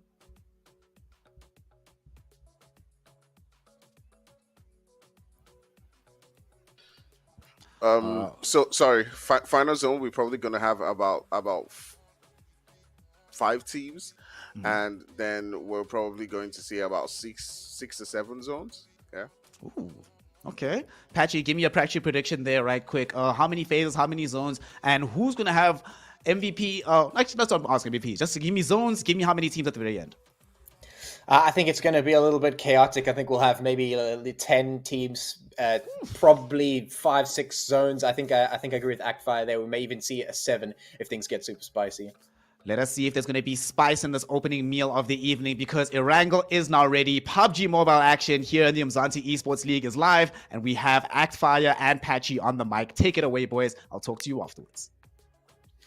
Thank you so much, Nair. And all right, it is into map number 1. It is our first game of the day. Of course, that has to be Erangel, the one and only, our bread and butter, juicy buttered toast kind of a map out here. It is Erangel. The teams have got a very nice flight path heading from the top of the shooting range up in the northwest all the way down to that military base in the southeast. So that's very nice. All the teams will be able to drop down onto the map and get nice and accessible. And also, hopefully, somebody drops on the military island, and a double, hopefully. Maybe we get a zone down in that particular spot, because that will definitely throw the teams for a loop. And I'll be interested to see if they start off Act 5. Do you think we're going to get some of that early fighting going that we've been seeing for these last few weeks? Yeah, I think we might see the boys from 4KT, taking on Sidemen. I do see them going towards that Naya, and they obviously need those kills. So I do see them trying as much as possible to be aggressive, and a lot of these teams as well. But there's also the guys, like Mad Knights, who don't really care about their points, right? They might decide to just play spoiler in this particular game and just push any team for the fun of it, because whether they win or lose, it doesn't really matter to them. So they'll just go on and be as aggressive as they can and play spoiler to a lot of teams.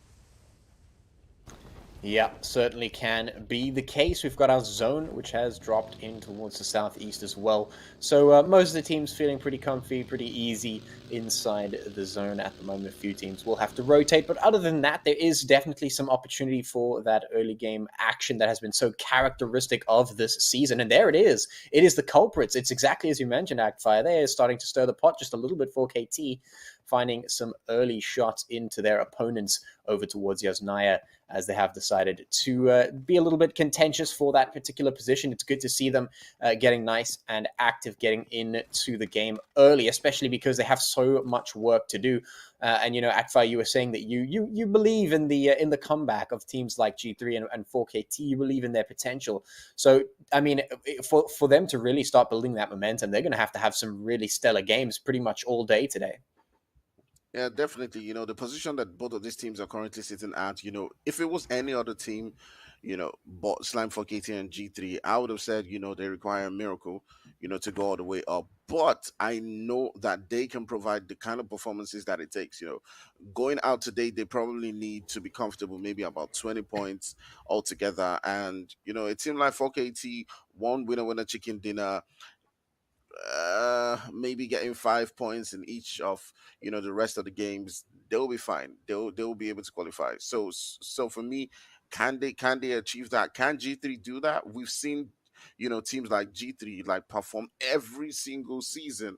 So I mean, the surprise here for me would be teams like G3 and Slime 4KT not qualifying. That would be the surprise for me. Everyone always expects them to just pop off at the last moment, and yeah, maybe that's today. Yeah. I mean, who knows? At this point, it could go either way. But I mean, I feel like even that fact itself is quite impressive. It's like you said, you wouldn't really expect any other team to be able to do it. But the fact that the possibility of them being able to make that comeback happen is still there. And that's impressive in and of itself. So we'll keep an eye on those teams, keep an eye on them, and see exactly what they're going to be doing here for the last few games here in week number 6. It is our 34th match, as you can see in the corner, groups B and D, and we have already got some fighting going on. The Mad Knights making some things happen in that kill feed on your screen. Of course, we've got the Sidemen just making sure that they are getting their loot on, not really going up for anything too crazy against Raptor. I mean, Raptor is pretty high up on the leaderboard right now, so they're definitely a team that you probably don't want to tussle with too hard if you're Sidemen, although Sidemen is also doing fairly well on the leaderboards themselves.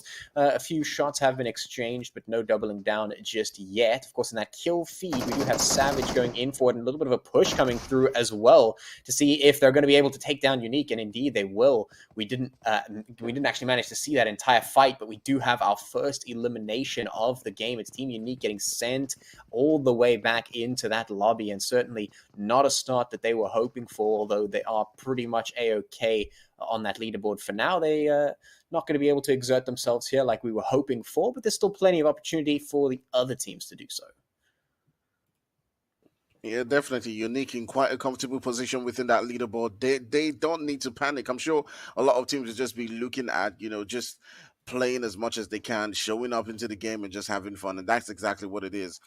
Teams like, for KTG3 will obviously be looking at that and, be happy that, one of those teams has at least left the match, more placement points for them, right? So looking at Raptors, where they are currently seated on the leaderboard, they look like they're comfortable as well. Even the guys from Sidemen as well. Well, not too comfortable. I mean, but they're good.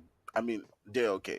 they're very okay. The actual team that does need, those points right now, that's sitting within this vicinity, I do believe it's the guys from Slime 4KT. I'm not sure if they've rotated away or they're still in Yasnaya, but they might be able to come in with a third party right here and grab a couple of kills for themselves. But you can see the boys from Raptors already going in hard against Nefmi and the boys right there from Sidemen, and it's already beginning to go down. The boys from Sidemen have been able to get that revive onto one of the players right there. But right there, Zampi keeps making that push, but Hunter is holding the line as he does take down Zampi. And right there, Shiva is trying as much as possible to come in to provide that support for his teammate that has been knocked down. And Pachi, how do you think this one's going to play out?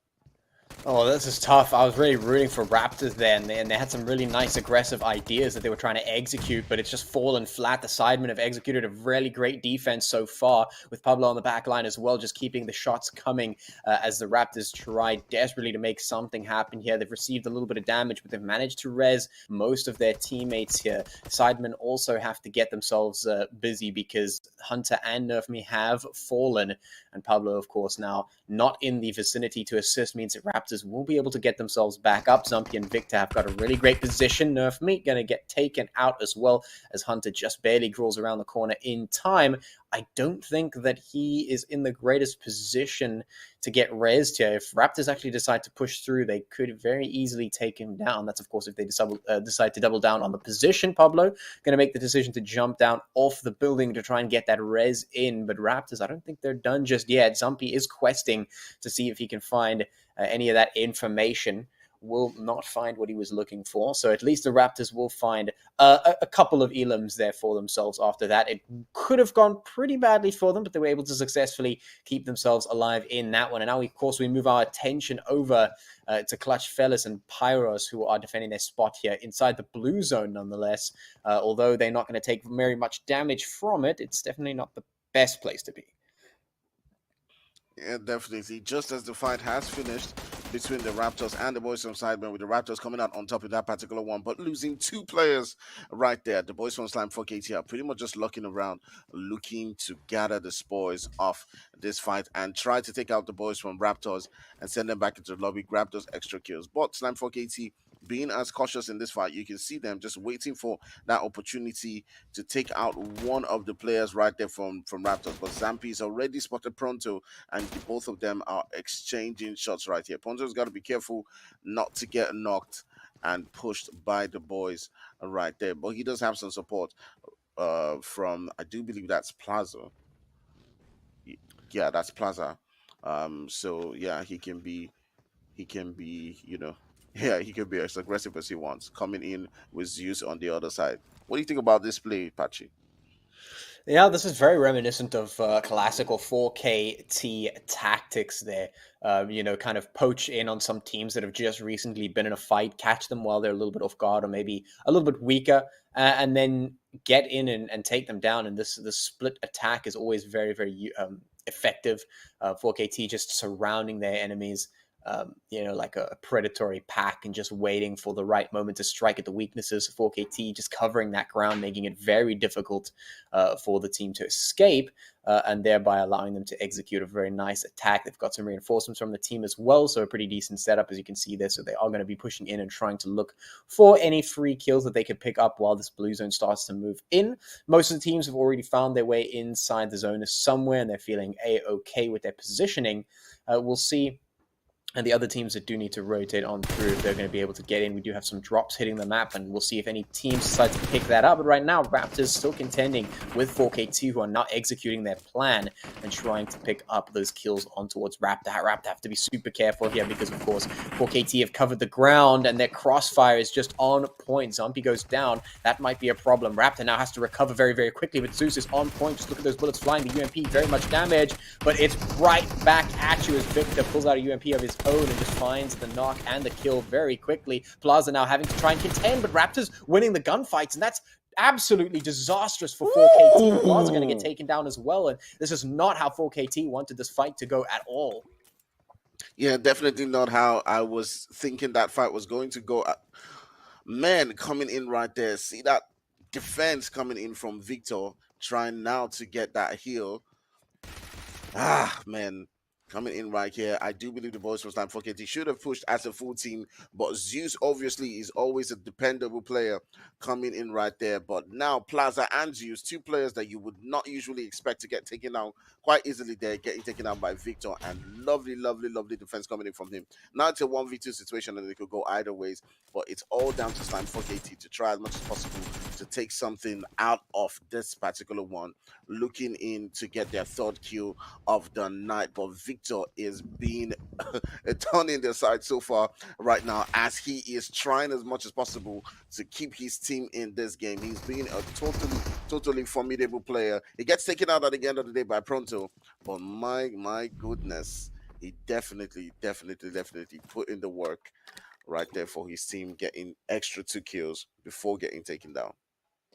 Yeah, I mean, 4KT were coming in and they set themselves up for that one. They had a great approach, some nice ideas, some nice tactical ideas that they were going to execute onto that one, a nice surround coming through. But you know, an idea is all well and good, but if you can't execute it, or if you make the mistakes while executing it, it just becomes a problem. And right there, we saw Raptors. They knew they were in a tight spot. They knew they were getting pressured from all sides. They had sort of been caught out on the tempo. And, well, they immediately responded by playing a fantastic defensive game. And although they still ended up losing, they did so much damage to 4KT's squad. Just taking out 2 of their players has already damaged them very much irreparably. I mean, 4KT, a team that could contend for bringing all of their players into the final zone, is now no longer able to do such a thing. They only can bring 2 players in maximum, and they still have a long way to go. I mean, we're barely in the beginning of this game right now. We have yet to move to the mid and late stages of this game, so there's a lot of game that 4KT still need to get through, and now they need to get through it with half a squad, and that's going to be really tough. So Raptors just doing a great job to not go down without a fight, and really cut them down for size for trying to just capitalize too hard and not executing with perfect precision. Yeah, definitely not taking anything away from the boys of Slam 4KT, but that was an amazing game play coming in from Victor right there, getting those kills. It was unexpected. It was definitely unexpected. You know, you do expect in those situations, especially coming up against someone like Zeus, who's usually dependable in those close fights, as well as Plaza. You definitely not expect him to take 2 of them down. But now coming in between Solo Esports, oh my goodness. You can see UG Boy being absolutely phenomenal. Even while he's getting shot up from different corners, he is still able to take out 2 guys. My goodness, Pachi.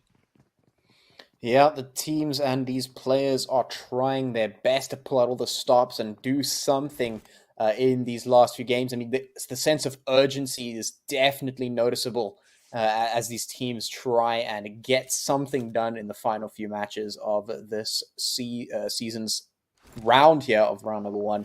I mean, they have to get things done. I mean, there's no choice right now for these teams in particular. They've got to get stuff done, and you can see that is just causing them to not only try things that maybe would be too risky to try otherwise, but also it is causing teams to be nervous, teams to make mistakes. I mean, we've already seen it. Some slip-ups here and there, not being able to execute with perfect precision, not able to really capitalize on the ideas that would certainly otherwise be very easy for teams to pull off of this caliber. And now we're looking at teams just scrambling to try and get things done, to try and get the points on the board as much as possible. I mean, we keep talking about the 1 kill, 1 point, trying to encourage the aggression, and that's what these teams are trying to rely on. They're trying to get as many points as possible. And I mean, at the end of the day, there are always more kill points available than placement points. And ultimately, if you can get both of those things, then you're absolutely styling. You get yourself 15 placement points from that chicken dinner and 15 kills, then you've got 30 points in a game. You've dropped that nice, juicy 30 bomb, and that's going to make you very, very happy moving into the next round. And that's what all these teams are hoping for. They're trying to get those points, but it's not achievable for everyone. And right now, a lot of teams are falling flat. Yeah, definitely a lot of teams falling flat right there. But right now, coming in, we do see the boys from Chaos Kings, Swag and his boys getting Wizard and his team on their tails, running away. But Chaos Kings is also one of those teams who's sitting down quite comfortably. And we did speak about teams like this, trying as much as possible to just have as much fun as they can. And obviously, right here, you do see them getting that thirst onto Wizard while the rest of his players are on their tails. That with that zone shift, we're all the way into that 4th zone, Patchy, and we still have about 30 13 teams left in this lobby. We're going in for that tight finale in this particular game where we're going to see a very, very, very aggressive and violent end to this particular one. We also see right there on the kill feed the boys from Mad Knight taking on the boys from Mars, and it is going to be a phenomenal end to this particular game as there are so many teams still left in the zone. Yeah, absolutely. I mean, when I was asked for the predictions, I said we'd see, 10 teams making it in towards zone number 5. And right now, the teams have died a lot quicker than I expected. I must say, I was not expecting this level of aggression coming through from the teams. We saw some very early knocks coming through. I mean, we saw Team Unique getting taken down. We've seen a lot of damage being done to the likes of 4KT. A lot of teams have been in the tussle so far, and definitely was not expecting things to get run down as quickly as they have been. And now that sense of urgency just continuing as teams start to rotate through. And UG boy just going to get nailed from across the way. That Solar Esports eliminated by 10x Africa, a team that desperately needs the points. One of the teams that we pointed out would be trying to make something happen here. And right now they would need an absolute miracle to boost themselves out of here, but it's not impossible. They're certainly looking for some kills here, looking to make things competitive, looking to not go down without a fight, which seems to be the theme here today. None of these teams really want to go down silently. They're just kicking and screaming till the end, making sure that they are doing as much damage as possible. And that's fantastic to see, but it's definitely causing a lot of problems for some of these teams that are used to getting away with a lot more. Now they have to really do their due diligence to try and consolidate and keep their team together and alive to get into those final few zones. We've already knocked ourselves down to 12 teams moving in towards zone number 5. So we only need to knock off 2 more for my prediction to be accurate. Right now, that does not seem far-fetched, as Fear now pushing in towards the players here from Inzim.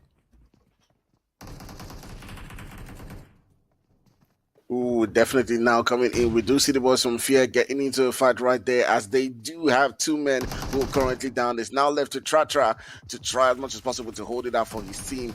And this is a very tough one. He tries as much as possible to keep his team in this game, but Fear getting eliminated there. They have nothing to be worried about as they're currently sitting down in 11th spot. So they put in the work throughout the season to keep themselves in a good spot. So a lot of teams like 10X, like Slime 4KT, who we've seen, teams getting eliminated right about now, will be obviously getting a sigh of relief as they see some of those teams who are higher up that leaderboard getting sent back into the lobby. But they still got a lot of work to do, as we do see teams like Underrated Esports trying as much as possible to gather those points. And Underrated is not safe right now. They're still in one of those positions that we talked about, Patchy, before the start of the game.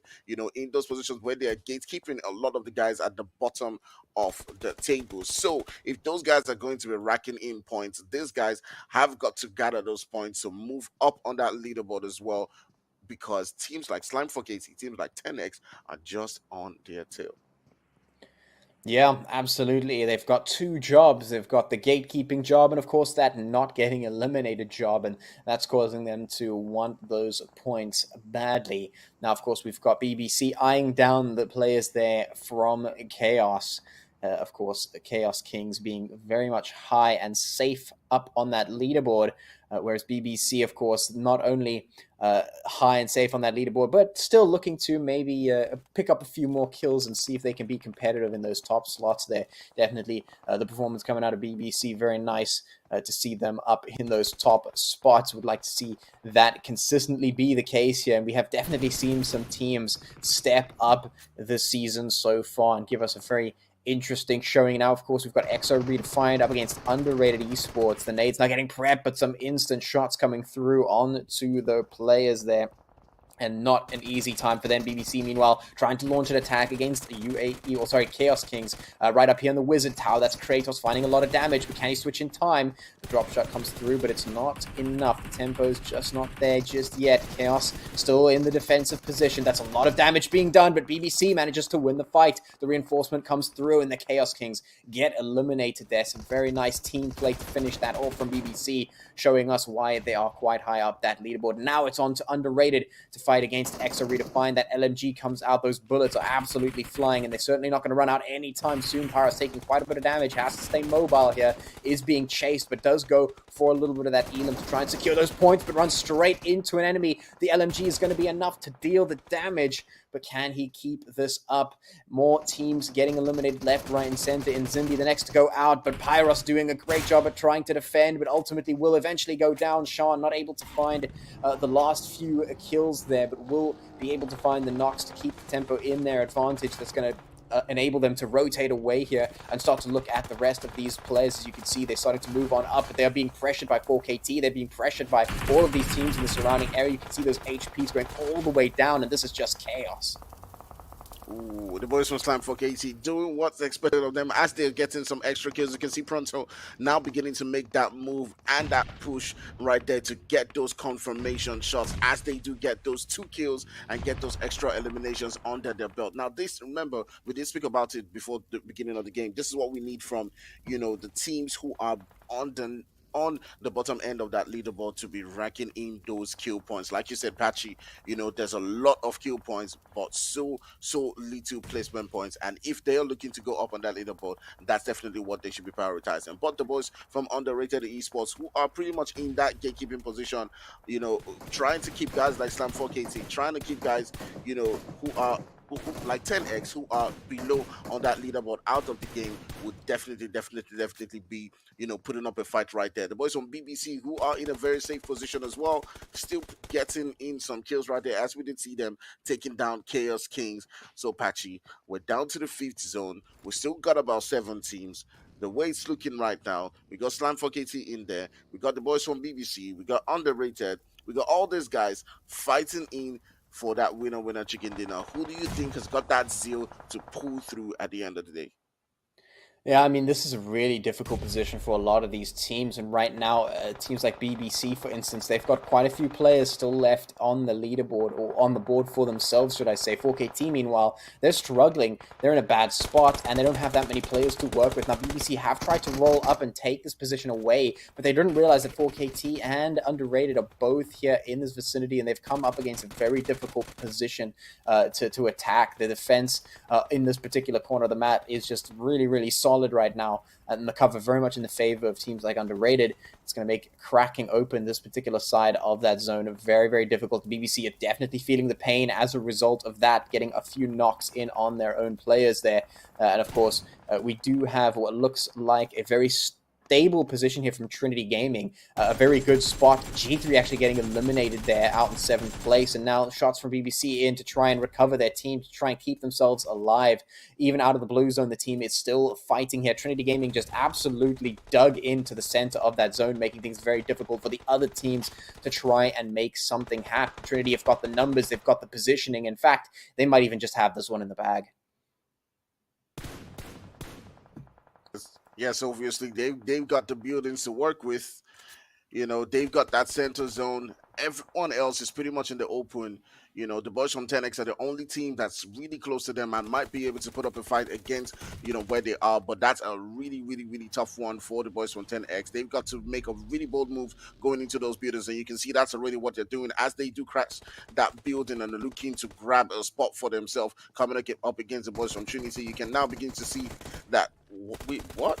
He was just in front of you. He was just in front of you. What did he do?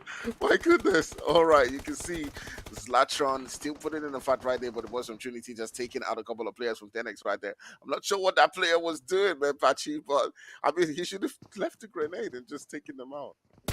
Yeah, I mean, that definitely is surprising to see, just walking right up, seeing some players and being like, I'm still going to throw this nade out the window. Definitely a little bit questionable, but at least 10X making it up very high up into the final zone at the very least. Making themselves a few points in the pocket as well. I think 10X have got about 7 kills or so in the pocket already. So that's a good number of points for them, and making it up into the top 3 is certainly going to give them some points as well on that front. So they've definitely done a good job of getting points for themselves this game, which can't be said for a lot of the other teams that went out a lot earlier than we expected.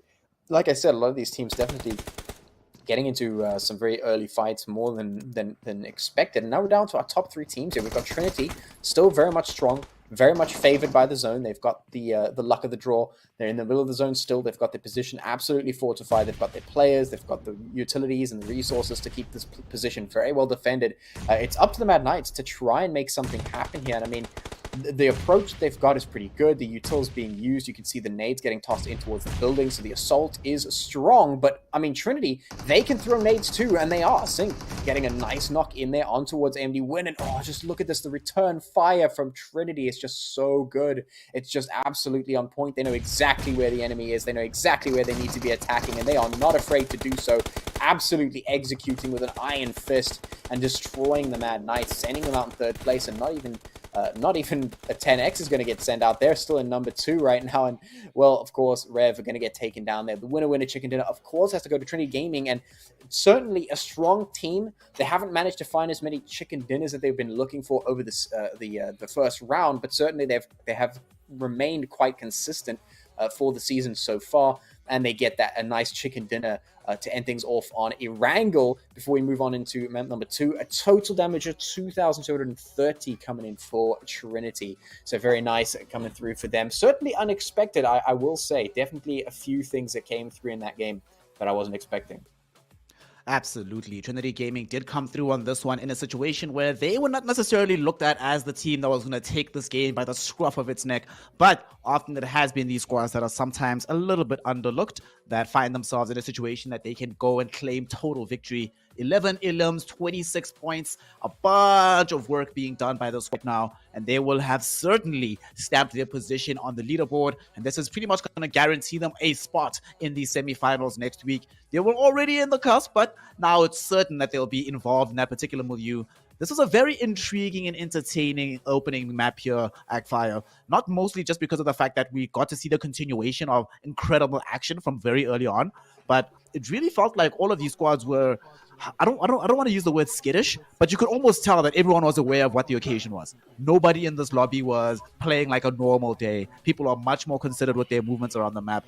Nobody even, like, we didn't even see as many third parties as we sometimes see because everyone was like, well, what if we get somebody else is coming in and rotating into us?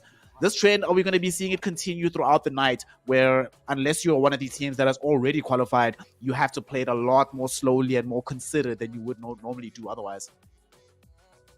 Yeah, this is one of the most interesting points of the Umzansi. You know, when teams are actually fighting and trying as much as possible to grind it out.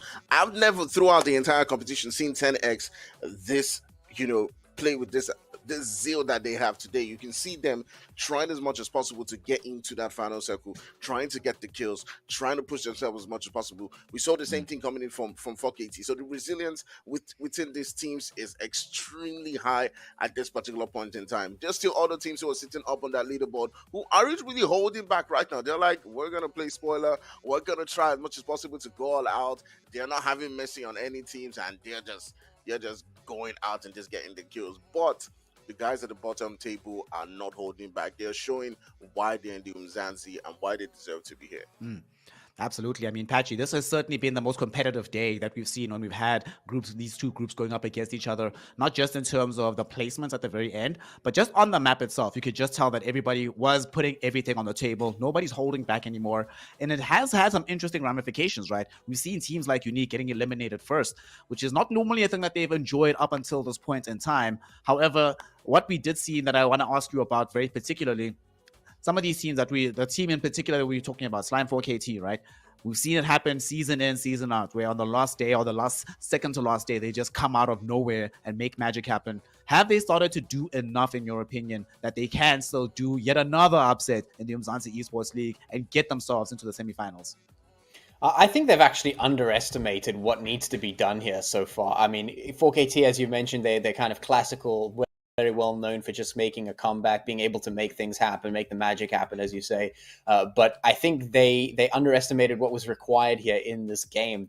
And the reason I say that is because there was a point in the game after they had already had the fight with Raptors where there were still 2 4KT players left, where they came into the fight and it looked like they wanted to make something happen. It looked like they were trying to get aggressive, trying to get into the fight, and it seemed like they were going to make it happen.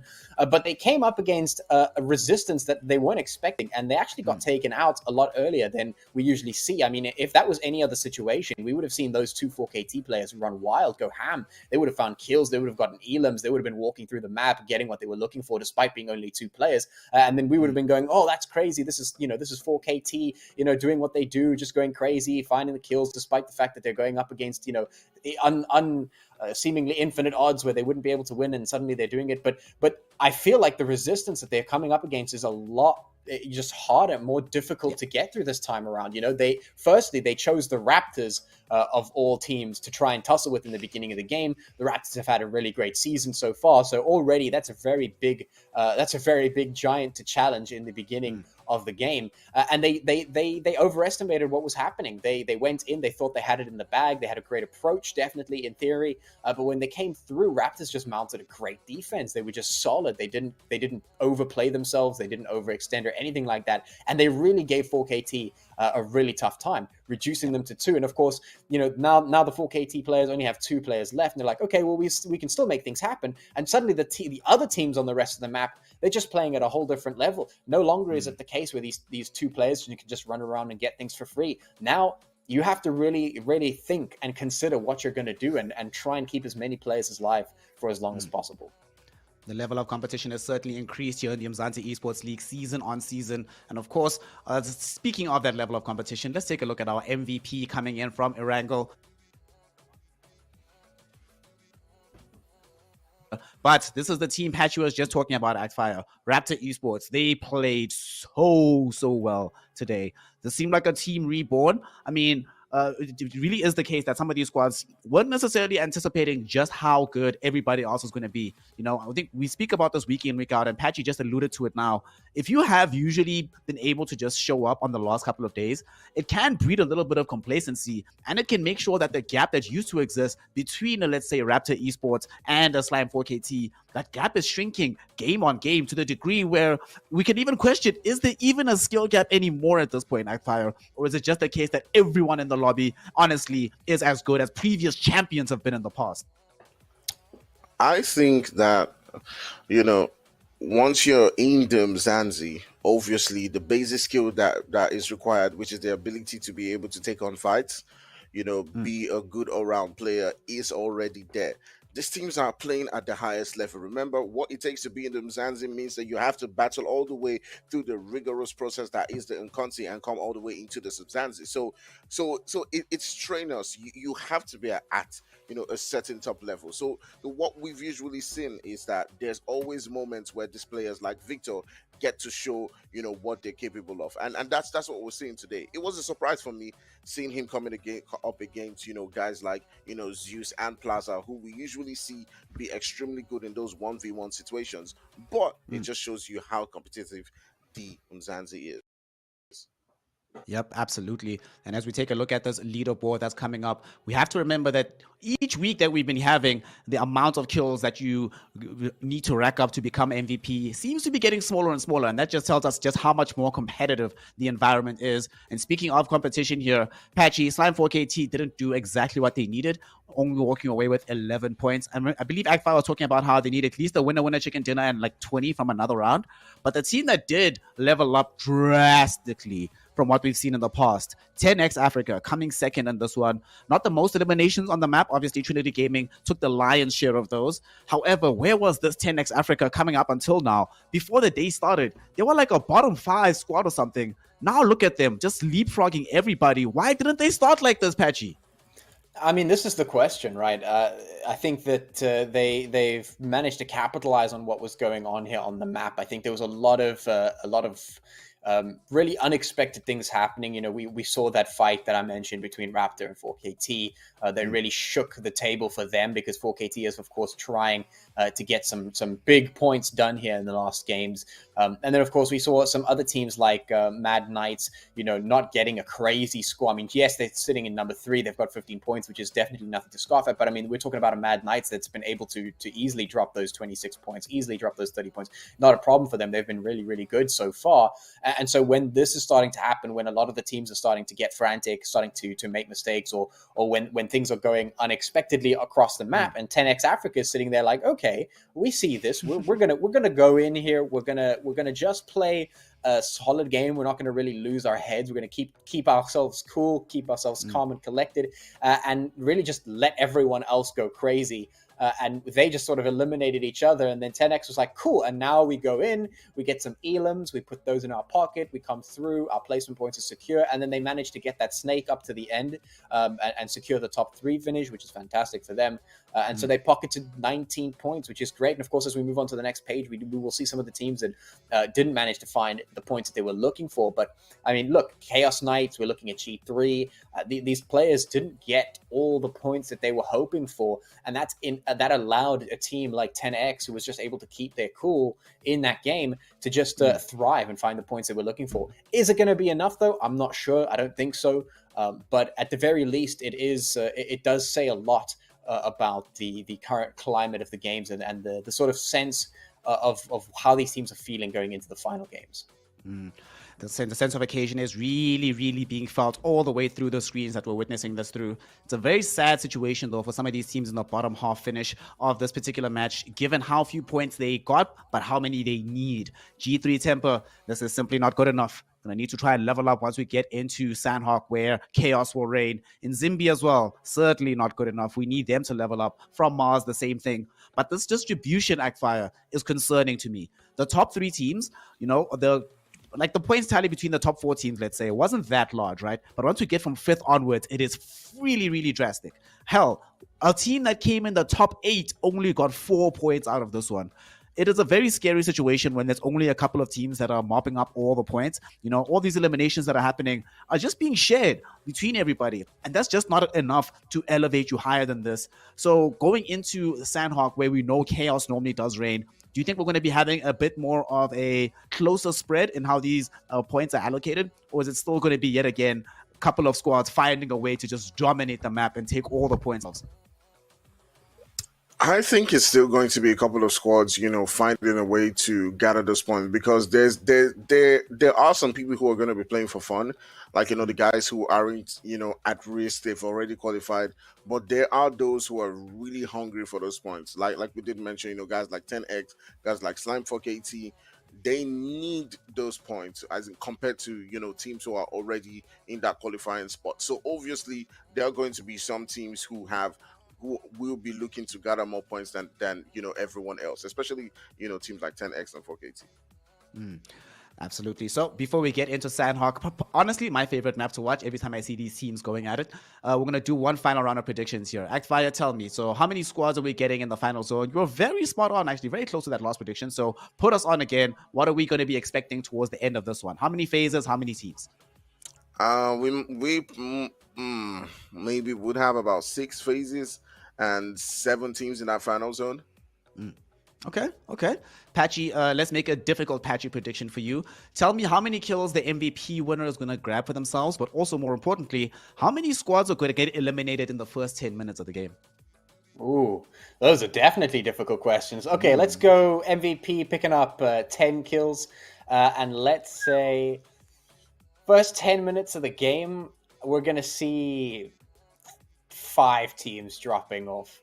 I don't know. It feels maybe even more. Maybe I don't know. It's been kind of crazy. The predictions of last game for me were like really put things into perspective. Things get picked up quite quickly here. So maybe the pace is just going to go way faster than I expected. But yeah, I don't know. These teams definitely seem like they're scrambling around and getting kind of crazy here. And we know that Sanhok is the crazy map. So I mean, you take that, you add it on Sanhok, and it just makes it even worse. That's what we want to see, though. We want the chaos. We want the madness. We want as much competitiveness as humanly possible. But of course, what we really want to see is these teams just tearing each other apart on Sanhok, the map that facilitates that. So let us witness them do it. Let us watch it happen live with our own eyes. We have Patchy yet again, Ackfire yet again, more Umzansi Esports League, PUBG mobile action. And for groups B and D, the last time on Sanhok, let's see what they've got. Take it away, boys. I'll talk to you after the game. There it is. Thank you, Snare. It is indeed map number 2. It's Sanhok. It is the crazy map, and I think we're going to see a lot of craziness happen for sure because these teams have been cranking it up to 11 here. We saw that on map number 1, and I think that's going to continue here on map number 2, Hackfire. Yeah, definitely. We're gonna be seeing a lot of action coming down from these teams. They have had a feel of everyone in the lobby and known what to expect. So guys who are looking for those extra points, even the ones who are gatekeeping, we've talked about 10x, we talked about Slime 4KT, but we didn't mention even guys like underrated esports who were battling it out. We saw them in the last game, trying as much as possible to grab those points. So obviously this is going to be one of those games that is going to be absolutely, absolutely crazy. Maybe even in the third zone, we would have seen a lot of action going down already. As you can see, the boys from Fear Esports landing with the boys from 10x, and that definitely is going to determine a lot of things for that team 10x if they can grab those kills right there. And also, we see Slam 4KT in boot camp. I do believe landing with another team and also Sidemen not too far away from them. So we'll see how that one does pan out for these two teams right there. Yeah, some good drops on the teams here. They've got a nice easy zone to start out with, but we know about Sanhok. We know what happens here on this map, and we know it gets very, very quick. It goes very quickly from okay, everything's fine to everything is definitely not fine, and I think the teams will certainly start to feel that in no time. But for now, they'll be getting themselves that loot, getting themselves ready for the craziness to come. And of course, it's Chaos already knocking on the door of 10x, saying, well, we're here to collect our rent. And, well, that's going to come in the form of some kills getting picked up nice and early here. And all of these players just running right up into his face, actually going to get the knock, but ultimately Rix will get taken down. The shotgun going to do that. And although they will try and fight back, it is not going to be enough. 10x will lose one of their players, and Chaos will find themselves with just a quick kill into the pocket to start things off. And I'm going to be keeping an eye on how many teams get eliminated here in the early game, because that definitely seems to be a trend this season. Yeah, definitely, definitely. There was some chaos right there, taking out one of the players from 10x, and obviously not the start that they would have been hoping for. Obviously, going into the next zones right there, because they do need every single player to help them fight on in that final sector. But chaos obviously showing why they are sitting down in such a comfortable spot up on that leaderboard and showing what they are capable of. Taking a look at the zone right now, we do see Six Girl getting taken down right there. And G3, we haven't really seen much from them, Patchy. They're one of those teams that we know have, consistency every single season. But before we talk about G3, let's take a look at this position where Slime 4KT find themselves right next to Mars, Patchy.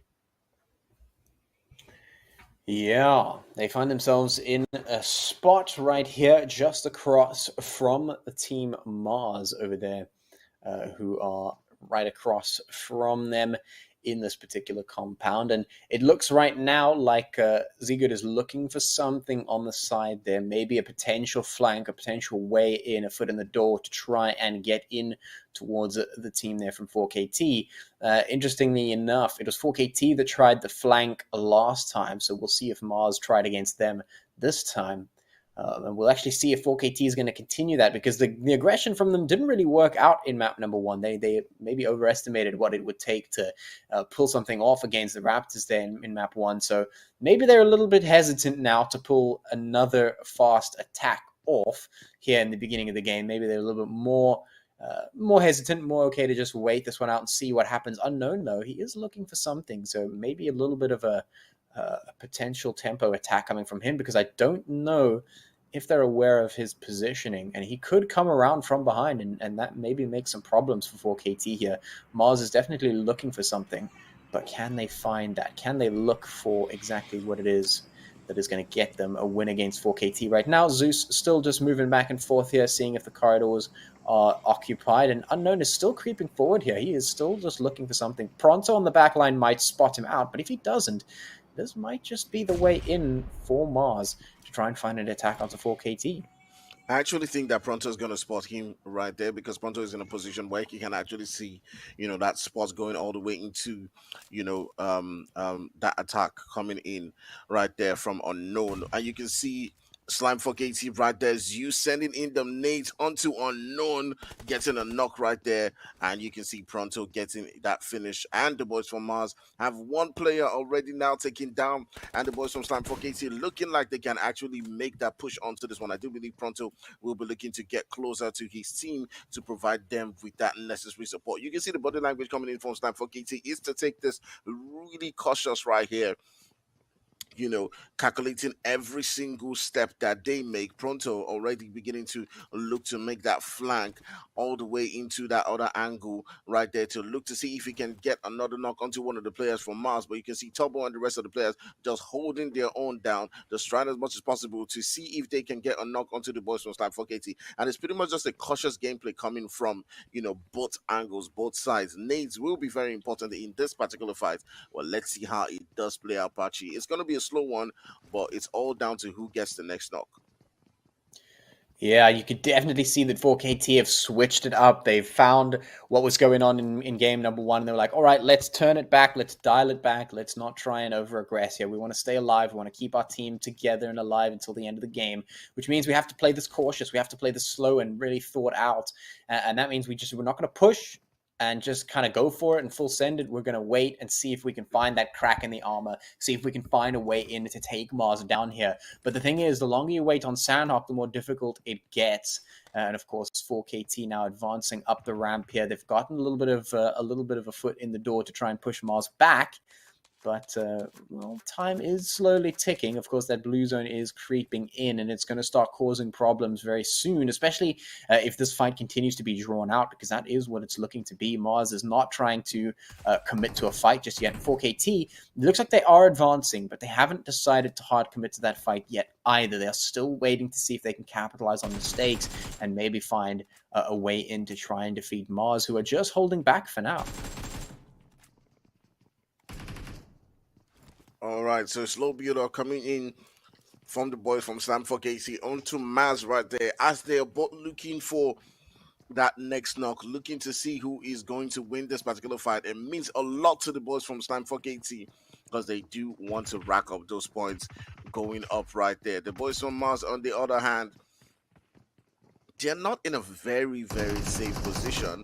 They're pretty much just coming into this particular game a point up from, Team Nzimbi. So obviously they'll be looking to gather a few points to maintain. But coming in right here, you can see Tobo just getting charged by two players from Slime 4KT, and all of a sudden they're down to just aimless and one more player right there. You can see Blizzard and the players from Slime 4KT looking to find that last player, Z-God, and it's all down to this moment right here. And as you can see, Zeus, who in the last game wasn't able to perform as he expected, getting that final elimination right there and taking out the boys. Slam 4KT getting 4 kills to their name. We still got about 14 teams to go, and it's all down to this very moment to see if they can put in the performance that we are anticipating. Yeah, a much more successful fight for 4KT. They're going to be a lot more happy about that one, but just, based on what happened in the first match. Definitely going to be a lot more satisfied with the performance here in map number 2 against Mars. They were much more calculated, much more calm and slow and prepared for the fight. They knew what to do, and they did it really well. They managed to not overextend or overpush, and they did not underestimate their opponents like they did in map 1, and so they came away successfully there with those kills, with that elimination, and they've now secured themselves a little bit of time and space on the map to get ready for the next few zones. So 4KT have started map number 2 off on the right foot, but who else is going to be starting this map off on the right foot? Who else is going to be finding what they're looking for here to move forward into this map? We know that this map can get crazy. We know that this map can get difficult, and the best prepared, the best equipped teams very often find themselves in a much better position moving into the end of the zone, especially because we know that on a map like Sanhok, when you get into the end game, those utilities become super, super important. They become pretty much the butter of all the fights in the end game, especially if you find yourself in a place without any cover. We're about to see where the zone is going to go. It moves up towards the northwest, so players will mostly be okay. 4KT still quite happy to be in the middle of that boot camp there. which is still very much in the center of that zone. So they're quite happy with their positioning. It looks like the Sidemen have ventured forward toward boot camp, and they have noticed the 4KT is moving around in that area. So they've seen the movement. They know something is going on in that direction. Is Sidemen looking to try and mount an attack here, or are they just keeping a weather eye out for the surrounding teams? Yeah, the Muslim side, but obviously, taking note of that position where Slime 4KT is currently at. Remember, they must have heard the shots coming in between, Slime 4KT and Mars at the beginning of the game. So they know that Slime 4KT is in that position, right? All these guys have been fighting for seasons, up on season, so they know where their drop spots currently are at, right? So going into this particular game, the boys from Sidemen are just trying to play it cool, hold their position, wait for the opportunity to then be able to push in and get a knock or two into one of the players from Slime 4KT right there. Nefmi is one of those players who is very good at his long shots, but turning our sights right here onto the boys from Solo Esports, who find themselves in a very good spot up on that leaderboard. They'll be looking to get into the action to themselves. As they've lost one player right here, they have another player, and their action is currently knocked down. It is down to Altanix and Playboy to sort of like try to hold things down for their team, as I do believe the boys from Sidemen are making their push. Yeah, Solo Esports definitely playing with fire there as Diags almost got taken down. They almost got knocked and bled out there. But actually a very decent set of decisions by Solo Esports. That nade came through while the res was happening, but instead of just finishing the res and redoing it if it got interrupted, was they actually repositioned, because as soon as you know that your enemy knows how to throw those nades, then you know that second one is definitely coming and you cannot take that chance. So definitely some nice backing off coming out from them just to make sure they don't get double naded in the same spot, and they do manage to get Diags up and running as well. So they have managed to keep all their players on the board here, and they've got a decent position up on the top of this hill. Could exert some pressure onto those surrounding teams continuously. We'll see what they end up being able to do. You can see that there are a couple of teams like Sidemen and 4KT right next to them that could potentially get into the fight as well. Right now, the teams are just getting themselves ready. They're just making sure that they don't get taken out too early, because those fights are definitely happening, and everyone has been very, very keen for them. It seems all these teams just ready to find some kind of a fight and make it happen. We saw 4KT come away from a very successful one, but these other teams also want to be successful. It's Raptors, the team that actually took 4KT out in the previous match, are now right back at it again, moving in towards Solo Esports to try and find some kills on that front too. All right. We still got about 14 teams in the lobby right here. We do see the boys from Sidemen, losing one player right there. Two Slime 4KT. Slime 4KT still holding that central position right there. Nefmi, who has had the experience, fighting the boys from Slime 4KT all the way back previous seasons, coming in from Gun. You do see him getting a knock right there onto Pronto. And remember, we did talk about, Nefmi being that player who knows how to get those long range, long distance shots right there as he takes down Pronto, one of the players from Slime 4KT right there. Obviously, the boys from Slime 4KT were looking to get a revive, but this lobby is looking really intense. It's looking like, Patchy, because the zone shifting towards bootcamp, right? There's a lot of open space, and if this zone finishes at bootcamp, it means all these teams need to run through those open spaces to push into bootcamp, and it's going to be a hell of a fight coming in to zone 4-5 if that actually does happen. I can't wait to see what happens going into that final circle, Patchy. But taking a look at Raptors, we saw a lot of action coming down from them in the last game. Victor putting in the work. Do you think that they might play spoiler to a lot of teams in that lower division of the table today? I mean, it's definitely possible. Right now, Raptor have dropped two of their players, so trying to get that res up, and of course, Zumpy finding some nice shots on towards Clutch over there from Undisputed. They definitely can make something happen here. Raptors definitely have the potential to get some upsets going, do some capitalizing and gatekeeping potentially for some of these other teams. So they got to keep themselves in the game for that to happen. And the mollies are flying over. No, they get caught in a corner. You never want that to happen. Bundled up behind that rock, behind that cover, and they just get mollied to death. Definitely not the ending that they were hoping for. And now you can see they're a little bit on the retreat here. Definitely in a very difficult position. Zombie and Victor, of course, going to be trying to contain this one. Zombie has to try and get that res onto Victor, and they're very far away, and so not the easiest one to get done there, unfortunately, for Raptor, but they will still have 2 players left if they can get this res onto Victor, which could be more than enough to continue just running disruption on all the rest of the teams.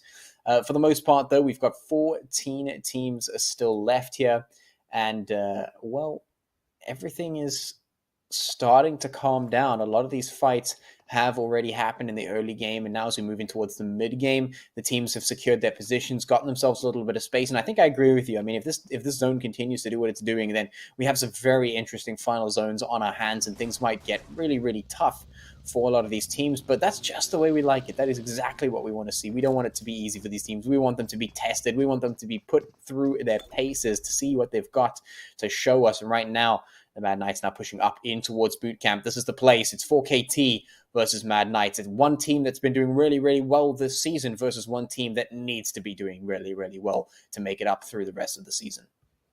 All right. The boys from Slam 4KT getting into a situation with the boys from Mad Knights. You see one of the teams who is up on that leaderboard, being absolutely aggressive throughout the entire season. Now coming up against the Slam 4KT that actually does need to get into, that qualification spot. Now, if I'm a team like Mad Knights, right, obviously understanding coming in from previous seasons that Slam 4KT is obviously going to be one of the challengers for the title, you'll be looking to see them not qualify obviously into the next stage, right? So pushing them and trying to take them out if you can in the early stages of the season is obviously something that these teams will be thinking about, as we do see the boys from 10X getting eliminated and taken out there. Obviously a sad one for them, but they still got a chance to try to qualify in the next game. But the boys from Slam 4KT will be looking to take out the boys from Mad Knights, because this might just be a decisive moment for them this season.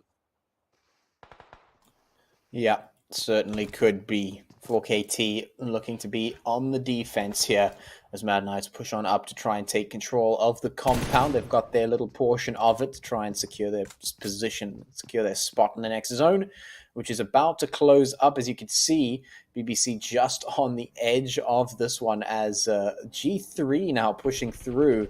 You can see Flecker now pushing on up. For Luck is just capitalizing on that positioning. Oh, perfect. Catching them out totally off guard. They were not aware of this position. For Luck, just finding the shots. BBC catching G3 totally unaware, totally off guard. They were not expecting this, and now they're in absolute shambles. BBC have just launched a brilliant attack, a great ambush on towards G3 that they were not expecting. And now, as we stare down the barrel of another blue zone slowly approaching in a few seconds, we have a very difficult fight on our hands. G3 need to get a lot of reses through as quickly as they can, and if BBC capitalize on this tempo advantage, get those nades across and find that attack, they could just eliminate G3 right here and right now, and that looks like exactly what's happening. Flaco gets taken down, the nades are going through. Maestro and Buden, they are in very, very tough spots. Maestro is not in a great spot, and Buden has to fight off all these players from BBC, but BBC are just finding the shots. Look at this, so much damage being done.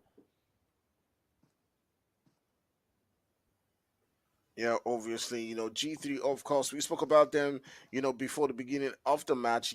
They're not sitting in a position where they have to worry too much, but obviously we'll be looking to get themselves more comfortable up on that leaderboard. But G3 hasn't been showing the performances that we do usually expect to see from them, and they obviously got surprised from the boys from BBC, who have been storming the lobby this season, and Kratos and his teammate obviously showing what they're capable of. Now, within the mainstream, need to get into that zone. They've got about 2 teams in front of them. They got the boys from Raptors, and as you can see, both of the teams, BBC and Raptors, turning their sights onto them and taking them down right there. Valak as well, the last one now for BBC, turning his sights away from the boys from G3 and heading into that zone. We can already begin to see that zone shifting right now as we're approaching that 4th zone. We still got a lot of teams in this particular game. We got about 13 teams right here, Patchy.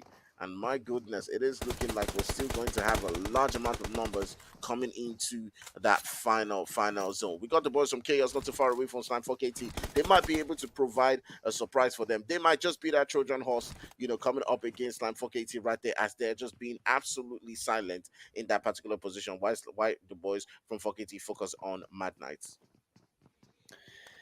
Yeah, I mean, things are definitely going to start getting a bit spicy. 4KT have moved on up. They've gotten the rotate in, and they're starting to put some more pressure from outside the zone. They're not quite in just yet, but in the meantime, BBC getting defeated by Raptors there. 4KT finding a few bits of pain. Solo Esports doing nice work to secure a lot of those kills for themselves. 12 teams now remaining on this map at the moment. Tratra getting taken down there by Solo Esports.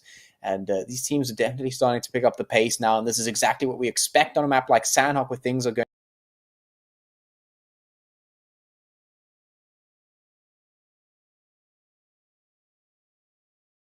in a map like Sanhok. Things move very, very quickly as we get from the mid to the late game. We're in zone number 5, moving in towards number 6. We're 20 minutes in, and we have 12 teams. Shotguns being absolutely utilized here. 4KT taking some serious damage, but they're going up against Chaos as well. Not an easy team to fight. So we've got Mad Knights and Chaos Kings just going absolutely ham right now in that kill feed, and things are not looking easy for them. And it's great to see these shotguns being utilized all season long. They've been so important for these aggressive teams and playing in these close quarters engagements. It's just been absolutely insane. 4KT now coming up. They've got some nice nades coming in to support them. The res should be coming through, but things are not going to be easy because that blue zone's about to move up and it's about to cause a whole lot more problems. Mad Knights now trying to rotate in on the back line. Chaos right next to them. 4KT going to be able to capitalize on their position, find a few more kills for themselves. The eliminations come through, but 4KT are fighting an uphill battle, and it's a battle that they just can't win because here comes the blue zone and it's about to eat the rest of their HPs alive. The Molotov comes through to flush Zeus out of position, and the Mad Knights capitalize on their spot there. 4KT gets eliminated, and now it's a move forward into our top 10 teams here for this map.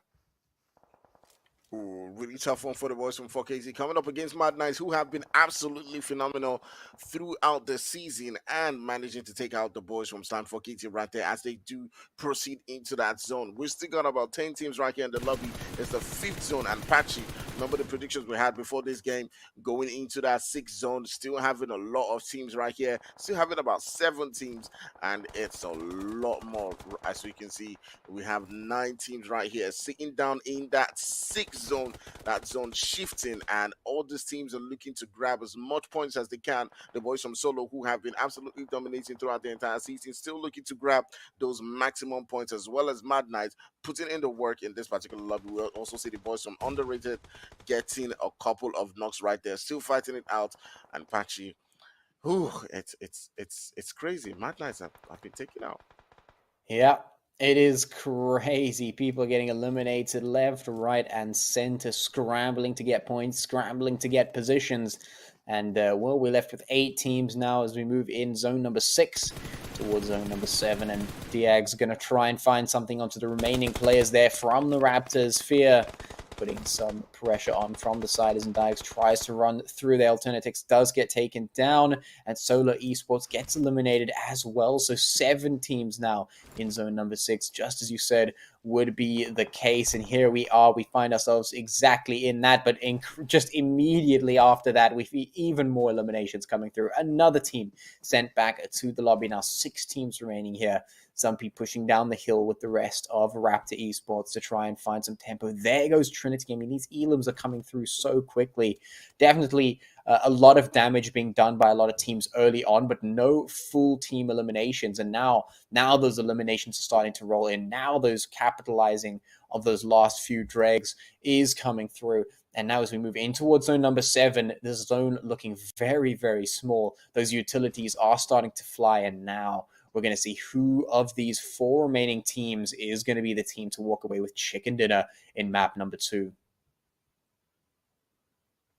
All right, my money's on the boys from Raptors, as they have been absolutely crazy throughout today. Victor has shown that he has that ability to be able to fight it through. We do see Fear Esports Lens getting taken out and going out in that 4th position. So all they have to do is take on the boys from Sidemen and, take out Paraboy and his team. And you can see Zambi right there making that push. Victor, an incredibly good player when it comes to fighting in that 1v1, making that push right there as he is leading the charge. He does get one knock, goes in for that crouch, and does get that finish. But coming in right there, Paraboy able able to provide that cover for his teammate as he does get a knock right here. And it's all down to Zambi to try to keep his team alive right here. You can see Fireboy still trying to make that move and deny him the opportunity right there. But with that drop shot, Zambi getting that elimination, and they have to get that revive before the boys from Sidemen push in to this one.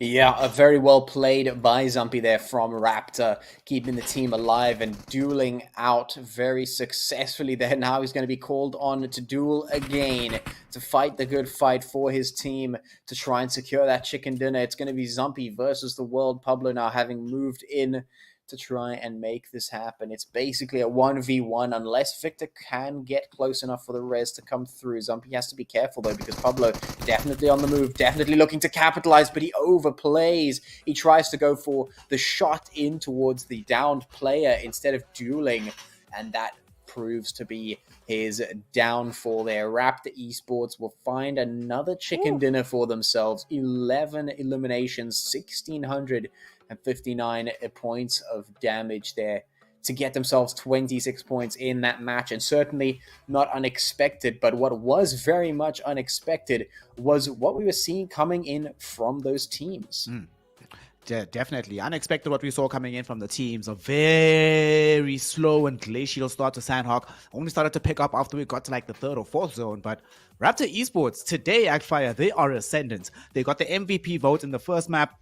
They found themselves in a situation where they were eliminating the squads that really needed to perform today, the Slime 4KTs of this world, for example. And now they've just come up with this dub here with the winner chicken dinner. They were already in a situation where they didn't have to worry about relegation. They were already confirmed for the semifinals. But with performances like this, my goodness, they're starting to make a strong push to be considered up there with the Team Lags, the Zero Tolerance Skills, the Solo Esports, the Mad Knights, the Chaos Kings. They are looking like one of the more dangerous teams in the lobby, which is saying something given some of the squads that are involved, like we've just talked about now. Yeah, definitely. I saw something about their body language, coming in from Zambi and Victor towards that final circle, and I just was like, they're going to take this. They're definitely going to take out, the players in front of them, and that's exactly what happened. We've seen the body language between those two, how they move together, how they work, how they make their push, how Zambi provided that support while Victor was making that push aggressively to get that knock, and at the end of the day, it did pay out for the team. Yeah, paid off massive dividends, gives them the winner chicken dinner. We were speaking about this earlier on, Patchy, about how what's the strategy for these teams that are already confirmed? Do you take this week to breathe, or do you try and figure out a situation where you build momentum from now into the semifinals? It seems pretty much everybody is taking option 2. Nobody is trying to just sit back on their laurels. Yes, some of these squads will find themselves eliminated early, but you can always tell when a squad is eliminated because they're not taking it seriously, or if it's just, the lobby is actually really, really good. And it's really feeling like there's nobody that's allowed, even if you wanted to, not actually allowed to take this easy, because the level of competition, if you take it easy this week and you're not warmed up by the time next week rolls around, it might not be good enough, your performances at this rate, isn't it? Yeah, I mean, you definitely can't be taking it easy right now. That's totally off the cards. And I mean, we're actually seeing that coming through from these teams as we move on to our MVP. We'll actually see what these teams have actually been doing, what these players have been doing in these matches. And I mean, we saw that coming in through its Raptors once again with that MVP. 8 eliminations, so very, very close to my predicted 10 eliminations. And I mean, that's no surprise, because what we were seeing from the teams definitely tipped my hand in terms of, well, this is what we expect from them. We expect them to get aggressive, and we expect players and teams like this to put the work in. We are not seeing the slacking. We're not seeing them taking a break. Just like you said, they're putting the work in. They're making things happen, and it's a little bit crazy. It's a little bit difficult for some of these teams that are trying to make a comeback to actually make that comeback happen. And, I said that we would see 5 teams eliminated early on in the first 10 minutes of the game, and now that didn't happen. But the reason I said that is because of the tempo that we saw in game number 1, because these teams are taking it seriously, because these teams are going a little bit crazy, and things are happening on the map that we generally don't expect. And when a team like 4KT is finding difficulty in just finding their usual footing in a game, that's when things are happening. And it's always been down to Raptors. I mean, these guys have just been having a very, very interesting performance, a really great season, and in today's games, they've really just been causing a lot of problems for a lot of teams. Yep, we spoke about this at the very beginning of the season that we want to see which of these squads are going to take it easy and then burst onto the scene. But Raptor, week in, week out, consistency until today, where they're just ascendant. And of course, they are going to be rewarded for their efforts by being able to climb this leaderboard. They got themselves 26 points here, coming first place with 11 eliminations. Whew! Did everything right for themselves. Underrated Esports coming in right behind them, 10 and 9, so 19 points to walk away with. The Sidemen in third, 12 placement points, as well as the 3 eliminations, giving them a grand total of 15. However, Actfire, once we look beyond Fear, who is 8 and 4 with 12 points in total, we're starting to see this reproduce from the first map, that the gap between the top squads is really, really big. You said this would be the case, but on Sanhok, honestly, I was expecting some more of these squads to fully challenge those positions. It really didn't happen, and it is starting to feel like Raptor Esports especially, but even the squads underneath them are starting to run away with the evening. I'm very proud of Sidemen for being able to level up, because they were not great on Erangel, much better this time around, but the teams underneath here, your Slime 4KTs, your G3 Tempers, they need a winner chicken dinner. This is it here, Act5. This is their lost opportunity when we got onto Miramar. However, this is also a map that very much rewards team cohesion and good strategic planning in terms of how you're going to move on the map and make your movements and your rotations. Can they make it happen here? Will Slime 4KT, G3 Temper, all these kind of teams capable on this third and final map of actually living up to the hype we built for them week in, week out? Yeah, definitely. It's all down to this final moments, for teams like 10X, like Slime 4KT, trying to move themselves out of that particular spot, right? Slime 4KT has gathered themselves 18 points so far, getting 11 points in the previous game. So if they can get themselves, into that second spot with a couple of kills, into that top 3 with a couple of kills, they might just be able to do it and push themselves out of that spot where they are currently situated at.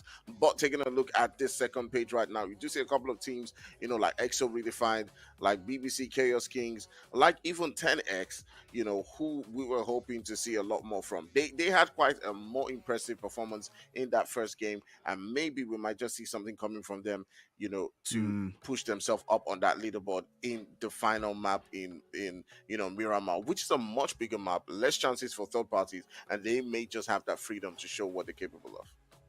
Yeah, this is actually a very bad sign, though, Patchy. The fact that your team like 10X Africa, even from Mars for that respect, being able to go from a decent finish, 10X came even second on Erangel, and then now you tumble this far down on Sanhok.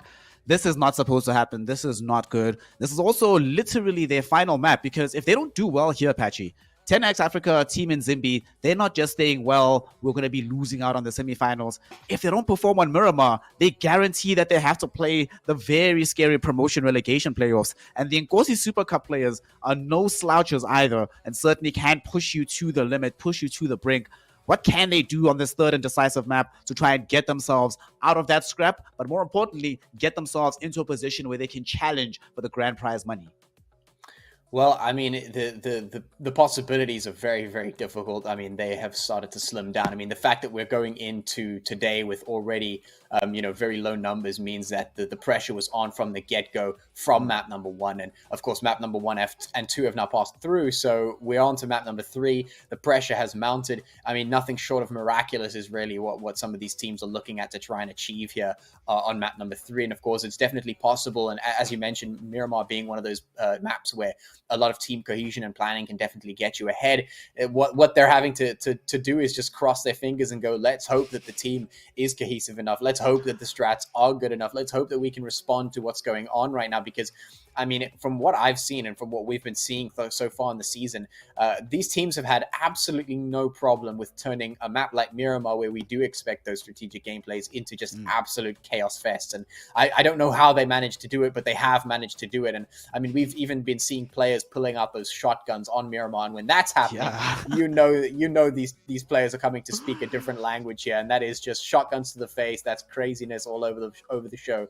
I mean, we were seeing the hot drops, we were seeing early engagements, and even in Sanhok, where we saw teams not getting taken out very early, but we saw a lot of skirmishing. We saw a lot of teams getting damaged very early on, and so I expect nothing less here on Miramar. I think it's going to be a very difficult time for some of these teams to try and scrape together what they need for that miracle run. I think it was week 2 or week 3. I forget exactly which one it was, but you and I were together on the broadcast where, for some reason, Miramar was like 5 minutes shorter than Sanhok. It was ridiculous. It's like, what's happening here? Everyone's just treating this like a much more action-packed affair than we're normally accustomed to seeing once we reach Miramar. But of course, given that it is this last map and that you don't have any other opportunities, there's no point in actually trying to hold back strats anymore. But talking about that, Actfire, you know, when we came into the season and we were talking about how these teams are going to be approaching their gameplay, there was a lot of hay about some of these teams that might decide to just keep their foot off the gas until the final push, the final stretch. Looking back in retrospect, how has that strategy panned out for these teams? Was it a mistake, or was it just a situation of people didn't figure out when to peak at the right time to justify that kind of approach? Oh, obviously, I would say for a couple of teams, you know, they just during this first stages take things, get a bit complacent. That's what I would say. They always think, you know what, we still got time. 24 teams are going to qualify at the end of the day. So we're definitely going to make it. We just need to do our barest minimum. But that does definitely put you in some risk, because as the season does begin to progress, a lot of these teams who are all the way on that top now begin to gather a lot of confidence. And confidence is everything in battle royals, because, they would then go into the match with less pressure than you. And that's exactly what we're seeing that down here in that final moment, where teams like 10X, Slam 4KT, Underrated Esports are battling and trying as much as possible to grind out those points. The grind is indeed essential, and it is a situation where if they do not manage to do it here on this third and deciding map of Miramar, they are going to be very much down in the dumps. Some of these squads staring down relegation, others just getting left out of the semifinals. But it's very painful to get left out of these semifinals in this situation, because you don't come to the Umzansi Esports League just to be a passenger, just to be a witness to the action around you. You want to be involved until the very last day, competing for the almost $4,000 that the winning team is going to walk away with. $3,680 in your pocket. Good job. Well done, everybody. Once we get to that point in time here, Patchy, money is a thing. It's a lot of pressure on these players. Akfire was just talking about this, about how confidence is one of the keys to playing Battle Royale as well. But we also have spoken many times in the last several weeks about how keeping a clear head and making sure you're able to mentally reset is of our utmost importance. And I think a very good example of this would be a team like Raptor Esports. We've seen them have some horrific runs at some of these days, but they always manage to reset in between the maps. What do you think the secret sauce is in order to be able to make sure that you don't take a loss too personally when you have a bad map?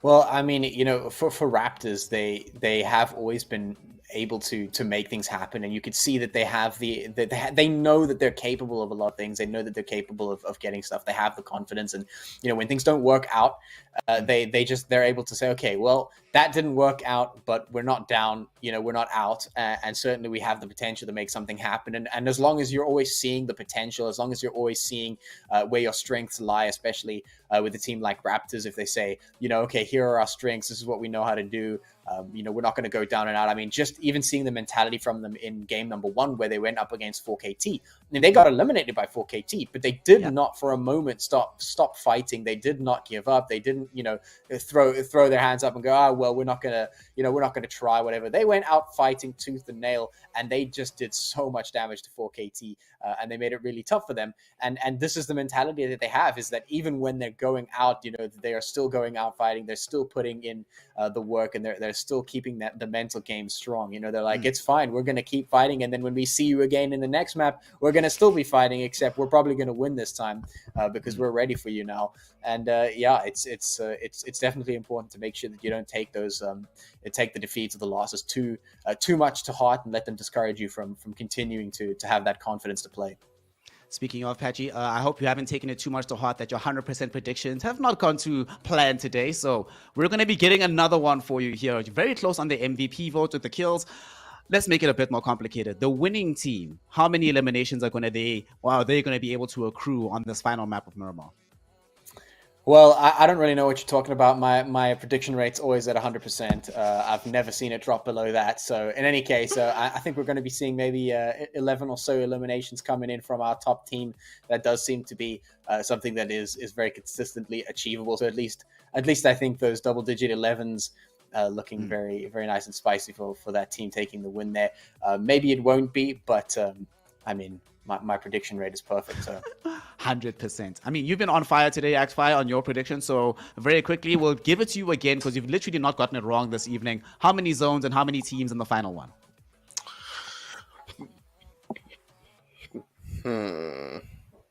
I'm thinking we're going to see 7 zones and about 8 teams in the final one. 7-8. Ooh, that's a very nice spread. I love that. Given that this is Miramar, it's highly possible that we could get that or even more. We, of course, will have to find out once we get into the game itself. For a lot of the faces and the squads you're going to be seeing here today, this will be the last time you see them in the Umzansi Esports League. The next time you'll see them will be in the promotion relegation playoffs. So today is the last opportunity to make a splash in the greatest league in Africa. Let's see which teams are going to be able to do it and who's going to get left behind. To find out, we have we have Patchy and we have Actfire. Gentlemen, for the last time of normal season, take it away from Miramar. Talk to you after the game. Thank you so much, Snare. Map number 3, the ghost of DK is watching as we move into Miramar, as we head in to our final game for today. It is, of course, going to be that flight path coming in from the west to the east, and the teams will be jumping down and getting things busy. Snare trying to call out my 100% prediction rate, but it's always 100%, and so it cannot be challenged ever. End of story. Let's move on to what's going to be happening here in this game today. Actfire, you had some very interesting predictions, which is 7 zones and 8 teams. Do you think these teams are really going to pull back on the hyper aggression that we've been seeing from them to be able to bring so many teams into the final zone? I actually think that there's going to be a lot of aggression, but it's going to be a case where there's a lot of teams who are damaged, and we might see some, 1v1v1s, we might see some 2v2s, maybe we might see one team who has about 3 players in that final circle, but we might have a lot of teams, some teams who may be doing the heel strats outside the zone. We might have, a couple of players a couple of teams who just have that one player. So because why I'm saying that is because I see a lot of teams struggling and trying as much as possible to grind out those points and trying to stay alive in that final circle. So it may not be 8, but it may be something like 6 or 7 in that final zone. And but yeah, we're going to see like huge battles to stay alive here. Yeah, absolutely. I mean, 10x Africa already pulling the trigger here on Trinity. Mercy going to be taken down there. So a little bit unfortunate for Mercy in that one. Going to get eliminated a little bit too early for their liking, but it is what it is. Going one play down isn't the worst thing ever. And what we've been seeing from these teams so consistently, so frequently, is that early aggression, that early fighting that comes through from them. And Actfire, you said that you were expecting these teams to really tussle, to skirmish, but not really get those elims. And it's going to be interesting to see and actually watch what happens and how that transpires here on this map, because there's definitely a lot of potential for those long-range engagements. But a lot of these teams also seem to be very favorable for the close quarters. And I mean, we're already seeing a little bit of that playing out here. Solar Esports knocking on the door of the Mad Knights and looking to see if they're ready for the party. And of course, with the preference of a lot of these teams to just pick up that shotgun and go ham, they might just be able to respond very nicely and do a lot of damage. And so we're expecting a lot of these teams to suffer some losses before they move into the final zones.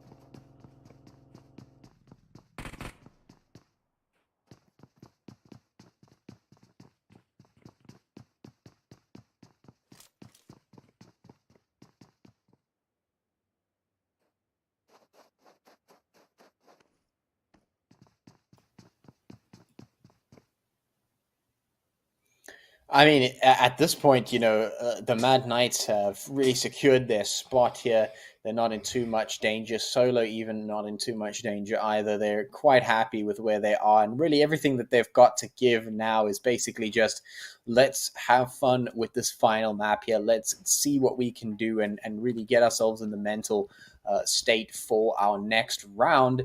And that does mean that we might just see a little bit more chaos than we're used to. We've got our party bus coming through for the Mad Knights here, and they're potentially going for a bit of a flank and maybe looking for a nice elim here onto Solo Esports and Diags. And of course, the teammate there, Playboy, is stacked up on that tower. Alternix is off on the side there for some of that support, which is definitely a nice little structure coming through from them. Let's see if Mad Knights can dismantle this one. The nades are getting prepped, but are they going to double down on this attack is the question. Yeah, obviously, to be curious to see how they do decide to approach this particular one. If they will be doubling down, as you said, or maybe backing out of it. But it doesn't look like Savage is going out of this particular fight as he does approach Diax right there. He's heading into that building looking for that knock as he does drift towards that window, trying as much as possible to get in the sight of Diax right there, but he's not able to land his shots. But Tyson coming in from the other corner looking to make sure that he can get a knock onto Diax right there, but Diax is trying as much as possible to hold his own within the game, but he's finally getting taken down right there, and Playboy was not able to provide any support that was actually required in that particular position. The boys from Mad Knights will now be looking to climb all the way up into that steps, and it does look like Tyson will be going in for that finish onto Diax, and Solo Esports not looking quite great right here as they've lost 2 players in this particular fight right there. It's down to just Playboy and his teammates to try to keep them in the game. But on the other end, we do have the boys from Fear Esports getting into a fight right here, and Patchy, the boys from Trinity, not looking so good right here. Do you think this would actually change the dynamics in the lobby, seeing teams who are up on that leaderboard taking themselves out? Ooh, what a nade coming through there from Neil there. Trinity Gaming suffered some early losses, but at least found something in response. We have the Mad Knights moving up this building to try and finish off Solar Esports here. Playboy just has no idea what to do in this situation other than hit the ground, wait for them to push up, and hopefully mow down as many of them as possible. We're about to see what is going to be happening here with Trinity, see if they're going to execute their fight successfully here. Not sure if they're prepared for the defense. Yes, they are absolutely. Outcast dropping down instantly gets taken down. No problem. Fear gets eliminated. And of course now Playboy, having been pressured on the top of this building, has nowhere really to go, nowhere to run. Very, very few places to hide. And well, definitely about to run out of all of the pressure. Potentially Alternix desperately trying to fight from this other building here, but they've got their attention turned right towards him now. Their sights are set, and he is just absolutely trying to move in as quickly as possible. Savage, what a nice jump, goes in for the elim and immediately throws himself off the building to try and assist the rest of his team. Alternix trying to get something happening here, trying to find the damage into the Mad Knights. He knows he has to fight really, really hard to fend off this push coming through from the Mad Knights, but is it too little too late at this point? The rest of Solar Esports been eliminated. Playboy slowly bleeding out on the floor. Alternix, so much work to do, but can it even be done? He's moving in the right direction. He knows where Savage is, but is it going to be right on time? There's a bleed out coming in from AMD Win, so Savage has to be careful here because he doesn't want that elim to come through, and it looks like Alternix is looking for it. The shots are coming through, but Alternix has the HP advantage, and he knows it. He's coming in for the kill. He's coming in for the push. The rest of the team has to come in. It has to assist. Otherwise, Alternix might just cause a lot of problems for Mad Knights here. Those HP bars are looking really, really low for Savage, and of course, the teammate there from AMD Win is going to get eliminated by Alternix, so definitely a free kill that didn't have to get given away there. And now Savage has to retreat, try and get some HP back. Alternix finding that tempo is going to try and go in as quickly as possible. The HP does get found. Alternix knows what's at risk, knows what's at stake. The shots have been landed, though. Alternix finding themselves very low on HP. Now has to go in with the Uzi, try and make something happen low on HP, but the bobbing and the weaving is keeping them alive for the time being. They're just dodging back and forth. No one has won the fight just yet, but Alternix is definitely a very difficult spot, comes through and somehow wins the fight with the Uzi. Somehow manages to eliminate the players from the Mad Knights. They're all alone by himself with no HP to spare, with no bullets in the AK. Finds the damage with the Uzi, finds the wins, and somehow manages to keep Solo Esports in this game after what looked like a decisive push from the Mad Knights. Yeah, definitely a lovely, impressive gameplay coming in from Alternix right there. I did believe that the boys from Mad Knights were going to win that particular fight, take the rest of the players from Solo Esports out of the game, but Alternix had a different plan, as you can see right there, and he just stepped it up. And obviously, teams who are looking to grab those extra points going into this particular game will be looking at that and be very pleased at that result right there, as it is just the boys from Solo Esports with one player going in right there. You do have the boys from Exo Redefined as well, who were currently, before this game started, sitting just below the boys from 10X, and another clan looking to get themselves, those sweet points to grab themselves away from that relegation spot. And it'll be curious to see how they actually do play this one, coming up against the boys from Raptors right there. Raptors, as you know, we've seen them go absolutely crazy in this particular lobby, but Godless right there getting a knock onto one of the players from Raptors will now be looking to see if he can make a push. But G3 Esports on the other corner right here coming up in the fight, and it is absolutely crazy. We're now beginning to see things unravel, Patchy, and yeah, the action's already beginning to start. Yeah, we are certainly seeing things unravel for Exo Redefined now pushing up onto the Raptors. Can the Raptors maintain their status of being an absolute thorn in the side of a lot of these teams? So far, it seems to be working out. Sean getting taken down as Gorilla, and Victor finding the shots that they are looking for there. And Exo Redefined just not in a good spot. They are absolutely exposed, and Raptors are capitalizing on that. This team has just been on point here. They know what they can do. They know what they are capable of, and certainly you cannot mess with them when it comes to this. They are just absolutely able to tear through your entire team if you give them the chance. And now, of course, we're watching Undisputed fight up against G3 here, who have been trying to keep themselves getting some consistent points to maintain their position in the top 24 here, which certainly looks doable more and more here. Paraboy now getting pressured down behind this minibus, trying to find some kind of attack up onto G3. Which is going to be a little bit difficult to do. Six actually going to be moving up. He's looking for a fight. He's keen for it. Paraboy has to be careful here because he has been baited and switched here by G3 as they drive past him to try and attract his attention away. And now they're pouring down the hill, and they are absolutely going to find him. No problem. The elimination comes through underrated, taken down.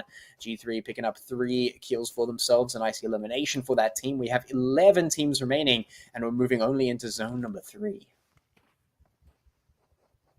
Yeah, moving into zone number 3 right now. We have seen some eliminations coming in right there. The boys from G3 getting some action underneath their belt, and we'll be looking to grab some of those points needed to get themselves into that safety position. Taking a look at that zone right there, you do see a couple of teams already situated quite comfortably within that zone. The boys from Sidemen, the boys from G3, the boys from Mars already getting quite comfortable. And all those teams who will be looking to push into that zone might be getting themselves into some dangerous fights. You got BBC, you got the boys from Slime4 KT, you got the boys from 10X, you got Raptors, and you got Solo Esports all outside that zone and now looking to make their rotations in. Yeah, moving on into that zone, which is down into the southwest. A lot of the teams going to have to try and find their spots, and it's looking exactly what we thought it was going to look like. The teams are starting to move into a zone that is getting increasingly smaller and smaller, though on a map like Miramar, of course, you have a little bit of extra space to work with as the map is certainly a lot bigger. We have 10X all the way up in the north. They have to make a very long distance run down in towards that safety zone. We'll see if they can make it happen right now. Pablo looking for a few shots in towards Nzimbi there. Can he find them, though? Lots of damage being done. Chaos looking in towards the Sidemen to try and find some eliminations of their own here. And of course, this team quite happy to just do what they do. They don't need to try hard too much here. Of course, they have gotten a spot pretty much secured for themselves here. It's just a matter of playing the game and making sure that you gatekeep the rest of the teams and really test them. Make sure that they are worthy to move on into the next stage of the Umzansi Esports League. We'll see which teams are going to find those points and which teams are, of course, at the end of the day, going to be eliminated right now. G3 consolidating the team, getting themselves back together as they take some of these long-distance engagements with some of these surrounding teams. Damn. All right. Crazy, crazy stuff coming right here. We're down to 11 teams. The boys from Chaos, of course, have got one player who's currently knocked down. Was from G3 just locking around. There's several different teams, sidemen as well. And you can see Swag already beginning to get that revive onto his teammate right there. It is a crazy time as all these teams now begin to make the rotation. Well up on, zone 3, moving into zone 4 in just a bit. You can see G3 as well making those rotations. Everyone's trying to move into of safe spots right there. And this is where the long ranges begin to count. This is where the players who are taking on those sniper shots, taking on the DMR shots, and getting the knocks before they make the push count a lot. So, Patchy, considering the way things have shaped up, looking at the teams who have already been, showing their aggression in this particular lobby, what is that team or what are those teams that are, from their body language, showing you that they can grab, a top 3 spots within this game? I mean, right now, a lot of the teams definitely look like they want it. I mean, G3, I've seen them positioning pretty decently. It looks like they want to find something in this game. They know that they definitely have to be a little bit more secure in their position, and they want to make sure that they do that. They don't slip down too much on the opportunity to get some of those points here in the final game. And so it does look like G3 are in the mood to find something. But of course, we have to bring Raptors into the conversation as they always start to stir the pot whenever they get given the chance. So we'll see what happens there. Zumpy does get eliminated by that play zone there. So maybe a little bit of a tough time for them. But of course, 10X now on the back foot as they are finding themselves up against the likes of Chaos and BBC, who have both been doing relatively well this season for sure. A lot of teams trying to get into the zone as we move in towards zone number 4 and head in towards number 5 as well. Sidemen, all of their players still alive here in the compound just across from the Chaos Kings. And we'll see if they can maintain that position for any length of time. They are nice and snug inside that zone. But here comes a push from BBC. This might prove to be fatal, though. BBC getting themselves caught in the middle of the road there as they tried to rotate up to the compound, not realizing that this one is already very much occupied and very much in contention. The nades now starting to fly across, the mollies coming through. And here are those frags just being tossed straight across that road right into the midst of BBC. And they're just finding themselves up against a very difficult spot, a very difficult opponent, and Hunter hunting for those kills and eliminating BBC right into that lobby. Oh, this is where the chaos now begins to happen. You can see right there the boys from BBC losing or having a couple of the players currently getting gunned down. Also, the boys from 10X have the boys from Mars pushing up onto their location, and I do believe they might get taken out of the game right there. You can see the boys from XI Sidemen already getting taken down right there. The boys from Mars taking out 10X as they did push up onto the building. Now begin to turn the sides onto the boys from Sidemen, just sitting down, not off them right there. And you can see the boys from Sidemen as well sending on shots onto the boys from Mars as they look to start to inch really close to Sleepy and his boys. They obviously want to take that position that they're currently situated at right now. We still got a lot of teams who are fighting it out. We still got Altanics. Remember, this is a player who currently took out the boys from Mad Knights on his own, taking out 2 players right there from Raptors, and he is totally on fire right now. He's obviously on something, and he is not stopping.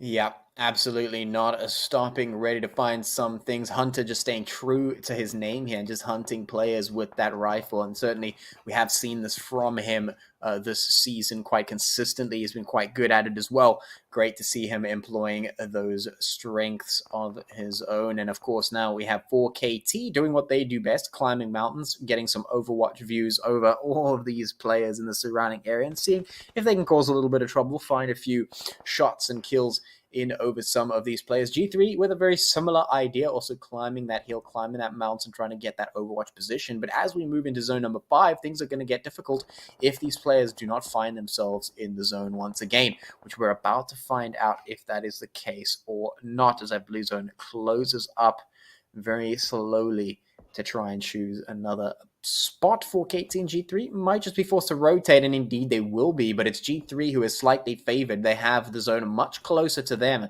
and so it is going to be for KT who has to be cautious when making the rotate. Pronto almost getting caught out there. Mini 14 in hand is a lot of power, but certainly you have to be careful. You can't just walk around in this particular zone, especially with G3 overwatching you so hard like that.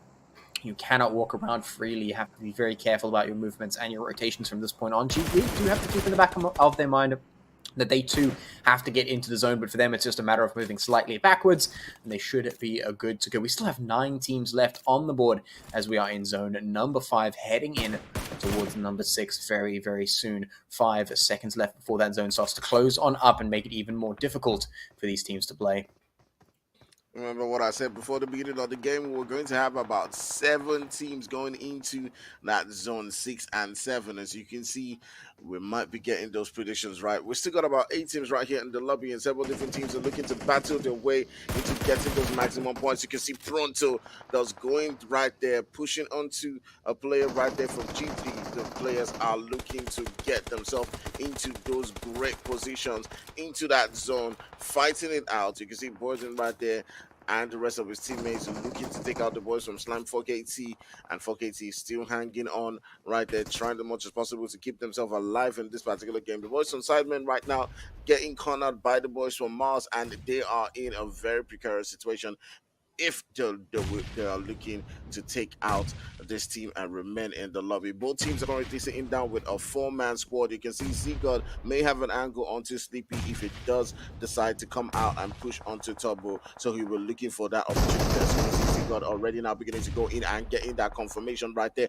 as Sidemen have now been reduced to a 3-man squad. It is Hunter, it is Pablo, it is Nefmi on the corner. He's got to come into that fight right there. You can see Hunter and Pablo, although they were sitting down with the disadvantage, they're making their push. Turbo still making his push right there onto the boys from Nefmi coming in right there, still holding on, the last guy. And at the end of the day, Mars winning that particular one, losing one player, and Pachi, what do you got to say about that? Oh man, what a chaotic push. It was not going to end well for any of these teams, but it looks like the fights have both been resolved. 4KT getting eliminated by G3 there. And I mean, this is just a lot of teams trying to go in for it. You can see Hunter from Sidemen trying to make things happen, but Sidemen get eliminated, Trinity get eliminated, and as we move into zone number 6, we have 5 teams remaining here. 15 players left on the board, and now we've got Team Nzimbi cowering behind this cover to try and figure out how it is that they're going to push forward in it towards a team like G3, who are now looking very solid in the top 5 with their players alive, with the control of the map, and now they're about to move on into that zone and take control of it, and Nzimbi have to start struggling to get forward into the safe playable area, which is looking smaller and smaller, especially considering how strong this Overwatch position from G3 is. Certainly no surprise coming in from G3, who have historically found success on this map before, and now they're looking to turn that success in again here for themselves, although Fleco does find a few bits of damage getting flung into his face. Will stay alive for the time being. Team will get that res in no problem. They do have to rotate on into that zone, but for now they're just utilizing their position. Chaos Kings, on the other hand, do have a spot inside zone, which they could be utilizing to their advantage, although the rest of the zone is very much empty, and so fights here are going to be chaos. This is going to be very, very difficult. Those smokes are going to be absolutely crucial for the survivability of these teams and players. They are not going to have much to work with. Yeah, obviously, like you said, not having a lot to work with right there as the boys on Mars begin to turn their sights onto Chaos as well. But you do see the boys from G3 who have been silent throughout, today's games, getting themselves 7 kills right there, and also taking on shots onto several different teams who are now looking to rotate into that zone right there. You can see Virgin just firing the boys from Mars Esports as they do take down Turbo, and as well as Chaos. You can see Aimless getting that final elimination onto the boys from Chaos right there. Mars have one player, Turbo, down, who got taken, as we saw right there in action from the boys from G3. But now we're down to the final 4 players. And you know what's really impressive? Alternix, who had that mad squad wipe coming up against the boys from Mad Knights, is still in the game.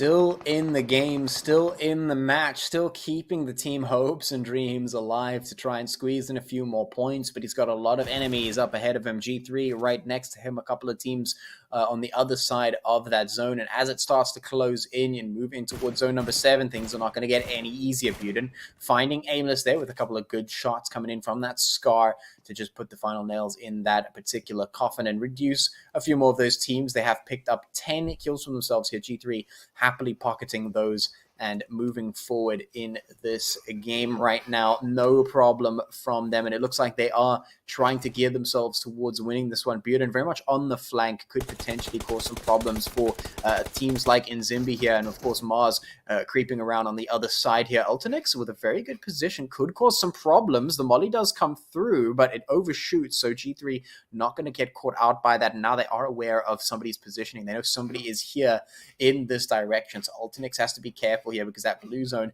is threatening to become a problem. 28 seconds before it starts to move in and force these players up ahead of them, but nobody wants to make that first move because of course there is very little cover, if any at all, in this final zone here. What at least what could be the final zone, zone number 7. Ultinix still prepping the nades, pushing over the precipice of this hill. Those nades are definitely tickling at the HP bars of G3, but it's not enough to get any serious damage done to them. Ultinix now pinned down by the fire and actually going to get pinned down by his own vehicle. It's going to explode and just take him straight out of the game. So there's the elimination. Solo will creep their way up into 4th spot there. Now, of course, we focus our attention in towards Zigard, who has managed to stay alive here as well, is going to find some shots in towards Nzimbi and trying to capitalize on this to find some points for the team. Seven kills for this team. He's trying to find a whole lot more for points in the pocket, and he will find one, increasing the amount of kills here. And I said that one of these teams, the team that was going to get the chicken dinner, was going to find at least 11 kills. And G3 have already made that mark. They've already found that score line for themselves. And they're looking to find a whole lot more as they start to eliminate the teams from Nzimbi there. The players getting taken down one by one. Zigard being the only one with full HP bars to try and make something happen. It looks like G3 have all but got this one in the bag, finding those eliminations. Nzimbi gets taken out in 3rd place, and now they turn their attention towards the final remaining player there from Mars. It's Zigard, low HP. They know exactly where he is, no problem. Lays it down to death, and that is G3 finding that winner chicken dinner and picking up 13 eliminations for themselves. Of course, the patchy prediction remains at 100%, and certainly 2,680 damage done by G3, nothing to scoff at, and a little bit of a return to form for G3, at least on a map like Miramar, to end things off for our final match of today and for the round. Woo! G3 Temper coming in strong here on Miramar. An amazing performance from them. We've been waiting for weeks for them to drop this kind of performance. But Axfire, you mentioned it earlier that they might get close to a 30 bomb, and that's what they need. And they have made it happen. 28 points here on Miramar. This is definitely going to put them out of the zone where they were very fearful of having to contest relegation. Now everything should be fine for them. You know, it wasn't the greatest night for them overall. However, one of the differences between the teams that are at the very low end of the card and the teams we've been hyping up from day one is they have the capability of turning up with this kind of performance. It legitimately did feel like there was nobody on the lobby even close to being able to contest G3 Temper in this round, wasn't it? Yeah, definitely. I did say before the game started, you know, guys like, you know, G3 Temper, Slimefuck AT, you do expect to see a certain level of performance coming in from them. And obviously, that's exactly what's happened today. G3 Temper coming in Miramar, just showing what exactly they're capable of and showing what they can do when given, you know, the situation like this. There was obviously some luck to play in coming into that fight, coming up against the boys from Slimefuck AT, who did not have that heal advantage, and you can see they did definitely capitalize from then on with that confidence, pushed into the zone, and were able to take out all the teams that were in front of them. Lovely gameplay coming in from G3 Temper, and yeah, can't wait to see how that shapes up on the entire leaderboard. Absolutely. And Patchy, we see the situation happening normally being the case that you find yourself in the zone first, you can hold the ground there, you sort of gatekeep teams from being able to enter that part of the map. But as Axfire was mentioning, it's not that often that we see a team outside pushing into the zone and just clearing everybody else out of it. it's a bit phenomenal to see this happen. But let's talk about some of the teams underneath the side of G3 Temper, as we are going to be seeing an MVP. I'd be shocked and amazed if it's not somebody from G3 Temper, given how many eliminations they got. And oh well, here's me being shocked and amazed. Only 5 right now from Solo Esports. But that means then, Patchy, that despite getting all those eliminations as a squad, they were spreading the workload amongst themselves, which goes to what we were talking about before the map started, right? Map cohesion, team cohesion rather, on this larger map is what can carry you to victory. And it can show that you don't need everybody to be cracked if your entire squad understands what to do and when to do it. Yeah, absolutely right. I mean, I couldn't have said it better myself, especially on a map like Miramar, where that is exemplified. And, we were talking about squads that we have been talking about since the beginning of the season, that we were waiting for the performances. I think now they have tipped the hand just a little bit in terms of that, in terms of what we can see from them. There's G3 going, yeah, we're still here. Don't forget about us. We are not down and out just yet. You're going to see a lot more from us, and certainly that is what we hope as we move on into the match ranking, to see how this match went for all of the teams that were hoping to put points on the board here and try and change their fate on that leaderboard. G3 Temper finding those 28 points after that chicken dinner. A very nice performance from them. As I said, a bit of a return to form and maybe a little bit of a tip of the head, a nod of the head, should I say, in terms of what we can expect from them moving forward. And of course, the other teams as well, getting a few points in the bag for themselves as well. I mean, G3 Temper have now, I believe, we'll see with the overall leaderboard a little bit later, but I think they've done enough right now to get out of that relegation scrap and get into the semifinals.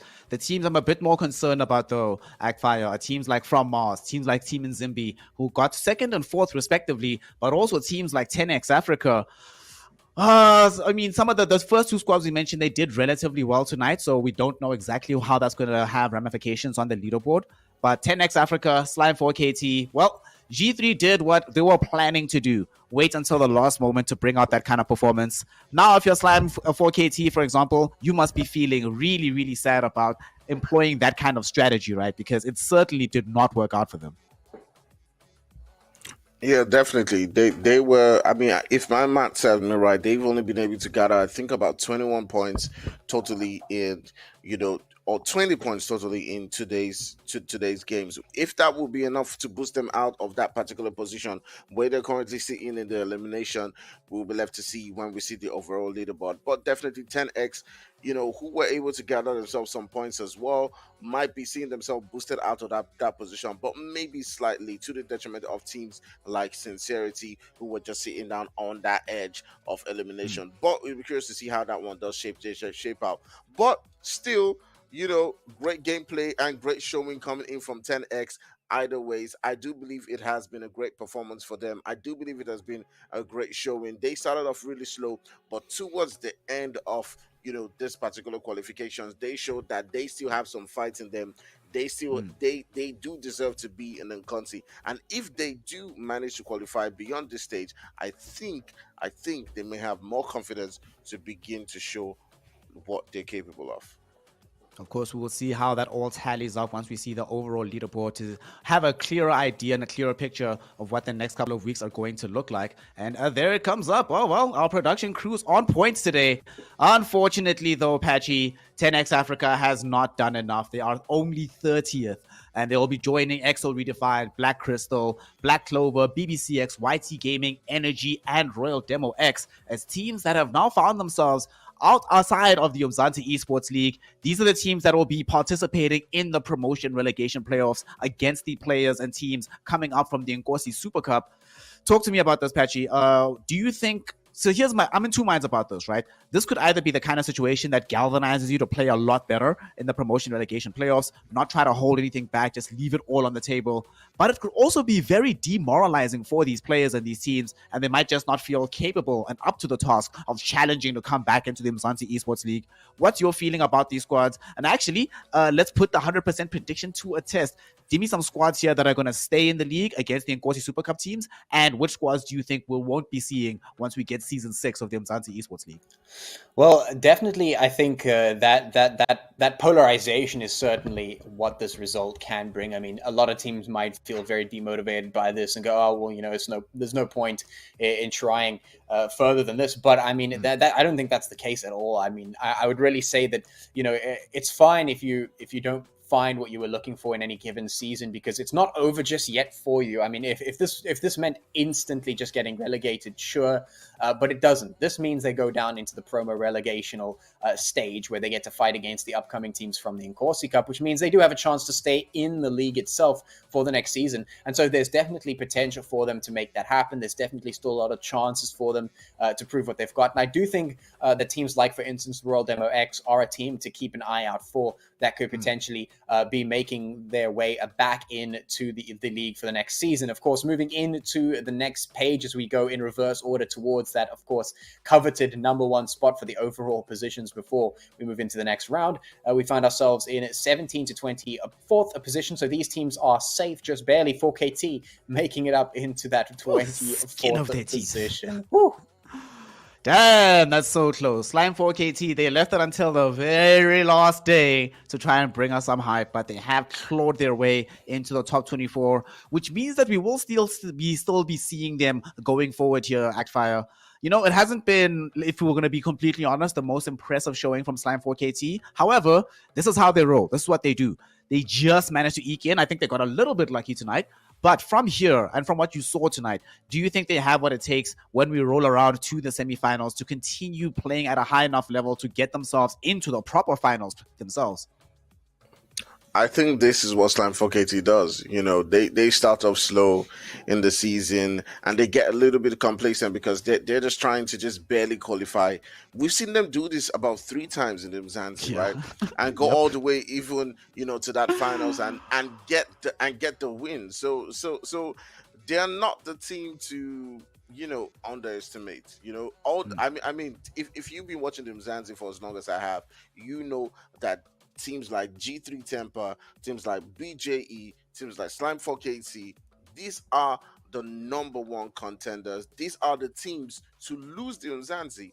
You know, we can say that Zero Tolerance, Solo Esports, you know, Mad Knights, they've been dominating in this early stage. But where it does really begin to count is moving on to the semifinals and the finals. Absolutely. Teams like G3 Temple and Trinity Gaming, I think they've shown us that when it matters, they can turn it on and have some stellar performances. The bulk of their points, especially for Trinity, have come within these last 2 weeks. You know, G3 Temple got most of theirs in the last couple of matches, so we certainly are seeing the kind of caliber of players that we are dealing with, that once it becomes super important to perform, they are able to do it, even if it wasn't looking favorable for them before the time. Something that I am noticing here that's been quite interesting, Patchy, something that we've seen reflected in tonight as well, the fact that the gap between these pages is pretty drastic. 126 points there for number 16 for what your killer is. The difference between them and Rilla Insider, you know, 30 points, not so bad. It's a strong finish in a round, but the difference between them and the page before them was pretty large, as well as the subsequent page behind that. Is that kind of delta between what the top teams are capable of doing and what the bottom teams are accomplishing? I mean, hell, look how big this delta stretches once we get into the top 6.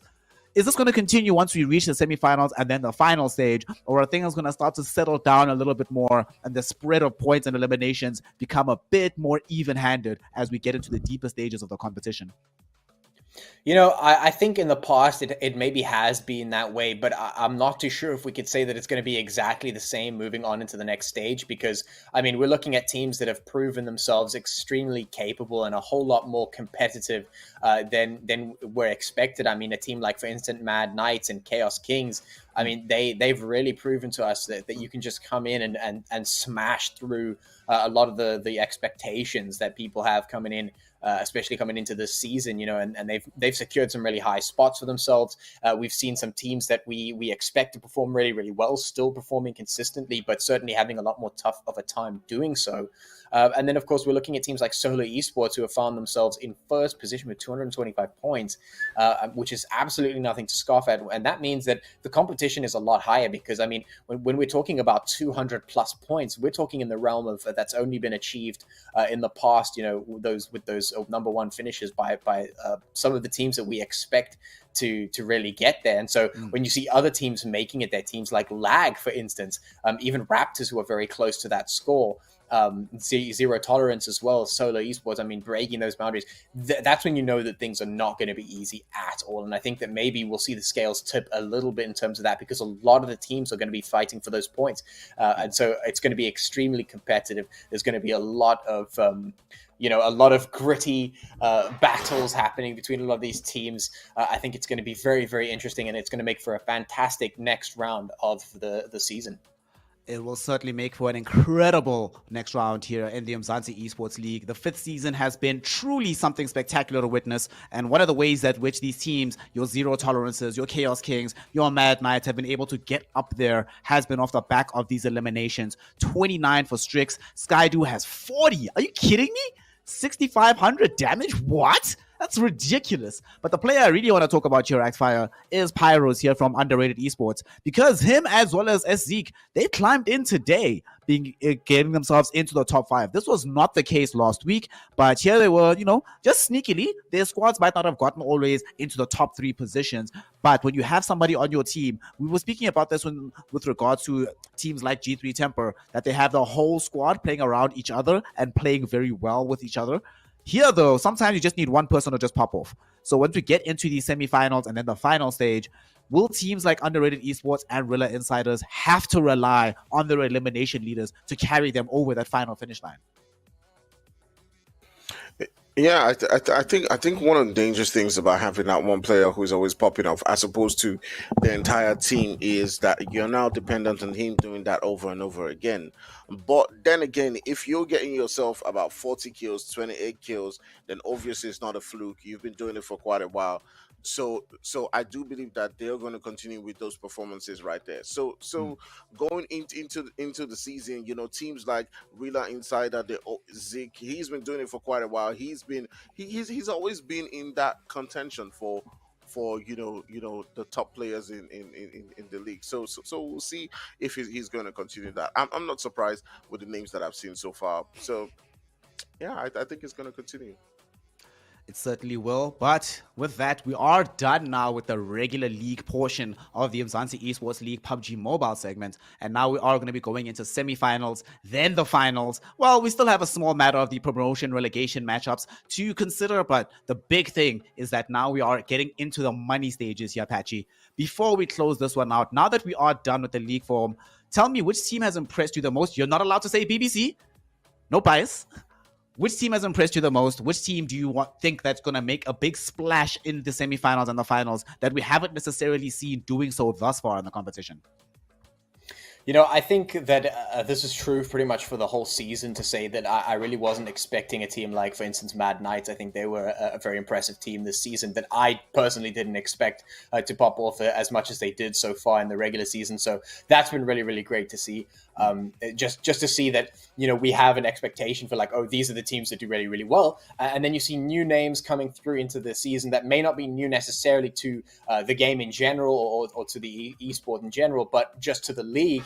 To see them come in and just be able to perform regardless, that just speaks to the caliber of the teams that are certainly coming into the league. It shows what they're capable of. It shows that they can certainly stir the pot, and that's what they've been doing. I mean, just the fact that we're talking about a team like 4KT is struggling to pop off in a situation where they would otherwise just very easily be able to do so. Just shows you that there is definitely a lot more difficulty in making things happen as easily as they used to. And so the competitiveness has certainly raised the bar quite a lot for teams like that coming in and making sure that they assert themselves and make themselves known to the other teams, saying, listen, we're here and we're here to play. And that's been really, really great to see. And I think Solo Esports is also a team that's really great to see coming in to a position like number one. Definitely they have been a really great team, but to see them get that number one finish at the end of the regular season is also very, very impressive. It's been a very impressive season just all across the board. These 32 teams in the Umzansi Esports League have played their hearts out, but now we have whittled down the playing field. So next week, when we resume with week 7, it's all about the semifinals, all about seeing which of the squads can not just come through the gauntlet of the regular season, but endure the semifinal challenge and get themselves into a position to try and challenge for the Umzansi Esports League crown. However, with that, we are going to be calling it a night right now. Everybody at home, please do me a favor. Go online on the socials. Give some love towards Actfire. Give some love towards Patchy. Let them know exactly how much you enjoyed the hype that they brought to you. Let Patchy know exactly how much you like his predictions as well. And of course, make sure that you do give Nodwin Gaming Africa a follow as well, because that is where we announce everything happening within the Umzansi Esports League, all future games, all future engagements that we have here, and everything related to African esports as a whole. Good night, everybody. We have really enjoyed this regular season of PUBG Mobile. We still have the FIFA season to finish properly. PUBG Mobile next week, though, gets into a much more interesting stage. So you certainly do not want to miss a single second of that action. So we will see you next week, Tuesday, yet again, same time, same place, 6:30 CEST, to begin the hype, continue the momentum, and to see who is truly the best of the best of the best within the African continent. Until then, we will see you. This is Snare, Patchy, and Actfire signing out. Until next week.